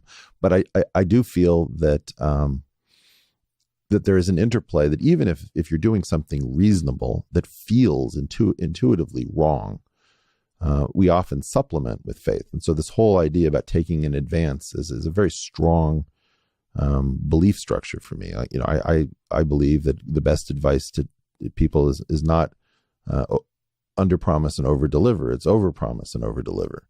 And in general, that's very tough because you're constantly stealing from the till at the beginning of the day and assuming that you'll make enough money to pay it back by the end. And I distinguish very strongly, for example, between imposters and frauds. To me, a fraud is somebody who takes money out of the till and has no idea that they're going to ever replace it. They sign up to do a brain surgery because it pays, and they don't have any idea that they could actually pull it off because they have no credential. An imposter is somebody who might take it on, but has the idea that somehow between now and the brain surgery, they're going to figure out how to do this and not only pull it off, but innovate there. And so I think that the willingness to take these advances varies very strongly between people. And in part, if you've ever had a faith-based exploration, which was really some sort of incomplete rationality where you couldn't fill in all the steps, but you just had the gut feeling, system one, I'm going to go for it. That thing, once it's rewarded a couple of times, builds up a sort of crazy faith in oneself. And you often see people, play one too many times and not pull it off. So I do think that there's a very interesting interplay between rationality and faith, between truth and fiction. I think once I remember hearing somebody ask John Updike, why is it that you write fiction? Why don't you write about the truth? And he said, something like, my good man, what is it you think great fiction is? It's to him, it was hyper truth. Yeah. So I think that really all I'm pushing for is a recognition that a small subset of human beings uses a lot of this architecture in a really unusual way with unlikely things that have no empirical basis. So we've never created an AGI. Therefore, most people don't worry about something that has never happened before, just the way they don't worry. Of course, man will never fly. People have been trying to do that for a long time. But why didn't they start thinking about this problem, in the year 100 AD? Because they might have said, sooner or later, we're going to have some kind of mechanical computational, we have abacus. We need all the time we can get to solve the steering problem. So it's kind of interesting that this only erupted recently. It seems to have come out of a very small number of people. And it has particular characteristics that are tied to the rationality community. So I wanted to read 2 paragraphs from this most important essay that seems to have been largely forgotten. I'll put a link to the essay where I embed this on my blog. Terrific. That we could do no better service to the world. So this is Arthur Koestler in, I think, 1944. As to this country, I have been lecturing now for 3 years to the troops, and their attitude is the same. They don't believe in concentration camps. They don't believe in the starved children of Greece, in the shot hostages of France, in the mass graves of Poland. They have never heard of Lidis, Treblinka, or Belzec. You can convince them for an hour. Then they shake themselves. Their mental self-defense begins to work, and in a week, the shrug of incredulity has returned like a reflex temporarily weakened by a shock. Clearly, all this is becoming a mania with me and my like. Clearly, we must suffer from some morbid obsession, whereas the others are healthy and normal. But the characteristic symptom of maniacs is that they lose contact with reality and live in a fantasy world. So perhaps it is the other way round. Perhaps it is we, the screamers, who react in a sound and healthy way to the reality which surrounds us, whereas you are the neurotics, who totter about in a screened fantasy world because you lack the faculty to face the facts. Were it not so, this war would have been avoided, and those murdered within sight of your daydreaming eyes would still be alive. Now, this is what it means to know that the Holocaust is going on, and to know that fundamentally what you're trying to say is being resisted universally, and that it is a tiny group who is actually seeing the world correctly, misportrayed by the masses as if they had lost their mind, or that they were afflicted with some deep moral affliction. So the real reason that I'm down here is because I see you in something of this role, and I see that the number of people, particularly coming from what might be termed a left-wing background, who are holding these positions that are so difficult to hold, are so few in number. And I think what's imperative is that we restart a different conversation between the most articulate and clear thinking on the right and the most articulate and clear thinking on the left, where we are in fact capable of filtering out the incredible pressure not to talk about race in open terms, not to talk about immigration or trade or terror. And I think what happens is that you've taken a massive advance on your future vindication. And I really don't want to get to the point where we're looking at the vindication as coming from an empirical situation where terrible things have to happen before people shake themselves loose. And so think about yourself in 1944. You're listening to this person who describes his group as the Screamers, trying to tell you about something that will dominate our picture of what happened during World War II. But it's so late in the war, the evidence is abundant. Have you ever heard of the name, and I'm probably going to mispronounce it, Witold Pilecki? No. Wouldn't it be strange if there were a Polish non-Jew who dressed up as a Jew in order to be taken into Auschwitz, collect information, organize something of the resistance, and then try to escape, smuggle it out? Wouldn't you imagine that Jews would have an entire month dedicated to this human being? Yeah. If only it were true. If only there were a movie about it. So I think that part of the problem is that we have had our heroes deliberately removed. We don't know these names. The average person doesn't know the name Dick Gregory, although he's still alive, and was, Martin Luther's King's right-hand man in many ways, because for some reason, these most important stories animate a belief in heroism. And I think that one of the things that we learned at a governmental level was that when Lindbergh minted his own credibility and received his ticker tape parades and became a national hero, he was almost single-handedly able to keep the U.S.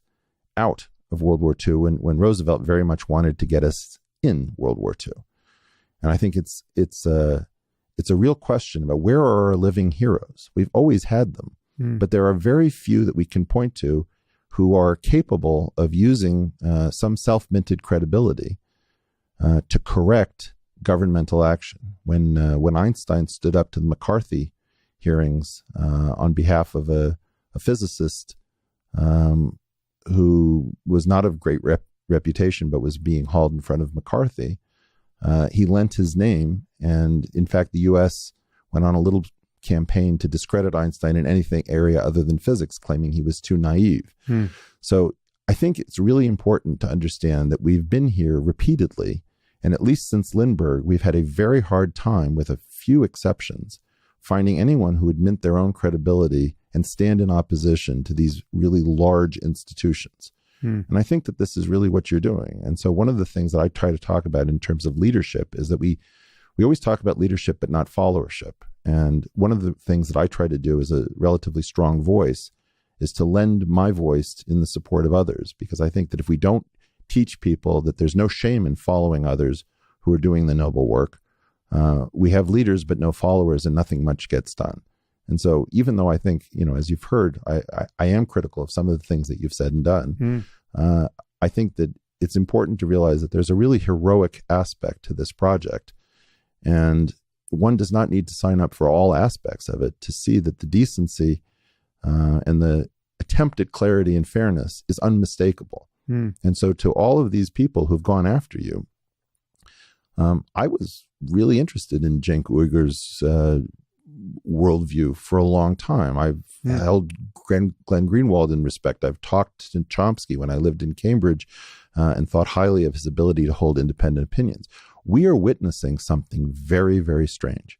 And it's important that we check ourselves and try to figure out, are these real conflicts, or are these conflicts that have been scripted for us because we've been given very small postage stamps of safe land in which to stand intellectually?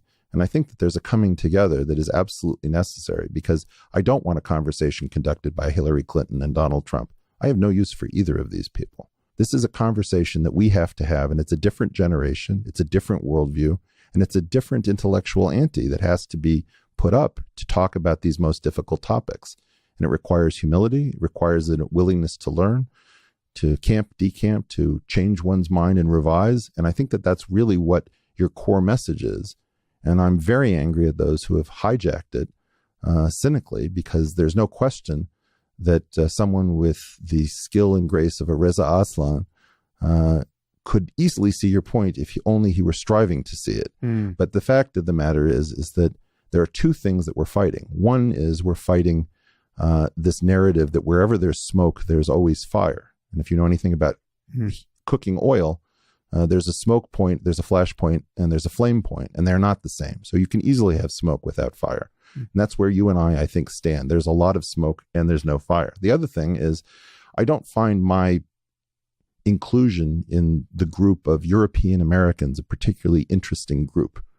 I think that fundamentally this idea that we are entitled to tar people because of group membership with some sort of universal responsibility where the individuals conduct themselves very differently is the second part of this. And I think that the third part is that you're not allowed to hold opinions that are adjacent to very dangerous opinions. And so maybe the most difficult thing I'm going to have to say is that a lot of weird truth that was misused in the 20th century became the property of wingnuts, where only the wingnuts are able to say certain things that sound like eugenics, that sound like phrenology, that sound like restrictionism, on immigration. I could go on and on. Yeah. And so the important thing to realize is that there's a lot of stigmatized truth that needs to be reclaimed.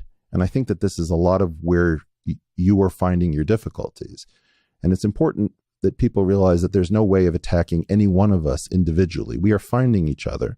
We are building a collective voice. We are not all the same, but we recognize civility, comity, and the importance of building a shared intellectual tradition, which is really the multiculturalism which has the greatest future. And so I'm super excited to be here, to lend my voice, to do that, whether or not I agree with the next podcast you do or not. I have great faith in the process. And I think that's one of the things that you guys have pointed out, which is this is the group that can say, you know what, I made a mistake.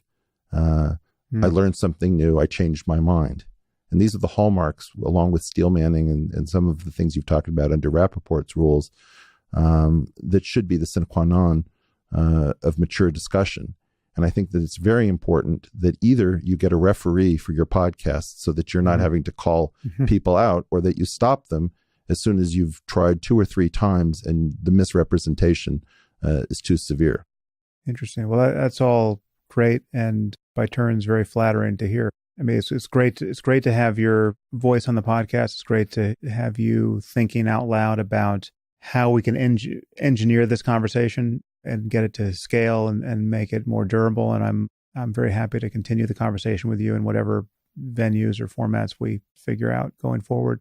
Just to tie down one of the last things you said to yet another general principle that should be recalled is that one thing I hear operating here, or experience operating here, is people's, and this is off what you said about dangerous ideas or adjacently dangerous ideas that need to be reclaimed. There are many scary ideas. I mean, you mentioned eugenics or ideas in that area as one, which are not obviously false, but which many people find deeply scary, offensive, unnerving. And people have to recognize, and this is just a principle of intellectual honesty, that we have to plant a flag here and always be able to point back to the flag and keep the conquered ground. People have to recognize that merely being offended or worried isn't a counterargument. It isn't a deep reason not to think about something or discover whether or not something is true or useful. So one's offense is not an argument. And that's something that not knowing allows people to just stigmatize views they don't like without ever feeling the need internally on their side to produce a counterargument or to produce counter evidence. They just don't like the way something sounds, or they have mistaken it for some adjacent thing that is superficially similar to it that they also don't like, and against which they probably also don't have a good argument. And there's a difference between something being false and being dangerous. I mean, this is something that Dan Dennett has often speculated about in public, and I think I agree with him. I think they're probably true beliefs that we don't want to have, or that at least we don't want to make too explicit, or we don't want to spend much time unveiling, because they would be dangerous to believe, or they would block many other pathways forward that we actually want to explore. The simplest example of this kind of thing is there's no reason to publish the recipe for weaponizing smallpox online for all to see and tinker with, because, though it may be factually true, it doesn't do us any good to make that knowledge explicit. And there may be many other things like that, and there may be something in areas far more intimate to our sense of ourselves in the world that are like that. I think Dan Dennett thinks that much of what I've said about free will sort of falls into that category, where there are truths that are best left not lingering on, or at least need to be repackaged for export into people's minds so as to get people to behave in ways we want them to behave. And I think we just need a category for that area of truth, so that there are truths that either need to be avoided or need to be just put back on the shelf because they're not worth dwelling on. But we can navigate all of these controversial conversations without deliberately misrepresenting the views of our opponents or shirking the burden of providing a counter argument to ideas that we don't like. And I see you as someone who's very much of like mind on that topic, and it's just great to have met you. I think that what it really requires is an inventory of who can play with fundamental decency as the first requirement. And very often the people who are most afraid to open a topic have a fear that topic is going to go south. Simple example would be that I think a lot of people who are afraid about the issue of race and intelligence is one of the most frightening issues. Yeah. Secretly fear that they're going to find something very disturbing. And that those of us who actually have an idea that there will be multivariate forms of intelligence and that nobody's going to be too far out of the running are much more willing to say, we should probably look at this scientifically. So I've given the example repeatedly that African Americans in this country are not they often excel and choose mental sports in which real-time improvisation is at a premium. So whether it's playing the dozens and insulting people in real time, or head-cutting contests in jazz or blues, or speed chess rather than regular chess, my belief is that if we erected intelligence tests around open contests, the way, let's say, the bebop musicians tried to demonstrate intellectual superiority at Minton's Playhouse in Harlem by saying anybody, white, black, green, blue, doesn't matter. If you can take the stage and you can play 16 and 30-second notes as fast as we can, you're welcome to share the stage. I think that, people who hold that sort of a perspective say, I don't know what we're going to find, but it's going to be interesting. It's not going to be so damning. And so very often it's the tell that those who are going after us when we try to actually investigate these things are actually harboring deep fears that we don't have. And I think, I was very, very touched. That was very gracious. I think what we do need to do is to have first of all, fundamental commitment to decency, and second of all, commitment to this kind of intellectual honesty, and a third of faith that in some sense, everything's going to work out if we just think rigorously and kindly enough. So thanks for having me. Yeah. Well, that last point, though, brings me to a question that I had forgotten I wanted to ask you, which I've asked several very smart guests at this point. And this will be the last question. But who is your vote for the smartest person in human history? If we had to put one mind up in dialogue with the aliens, who would you nominate? It could be someone alive or dead, who you've met or not. The standard answer might be Newton. I have a particular reverence for Dirac and Einstein, but, I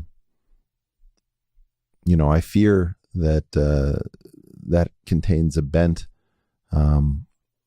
that privileges the analytic. So I'll say the safe answer, Newton, but I fear that it might actually be somebody much more in the squishy literary philosophical area, and I don't know that person's name, but I'll say Newton. Interesting. Yeah, well, you can't go too far wrong with Newton. And he's also an existence proof of the fact that you can be among the smartest people who's ever lived and be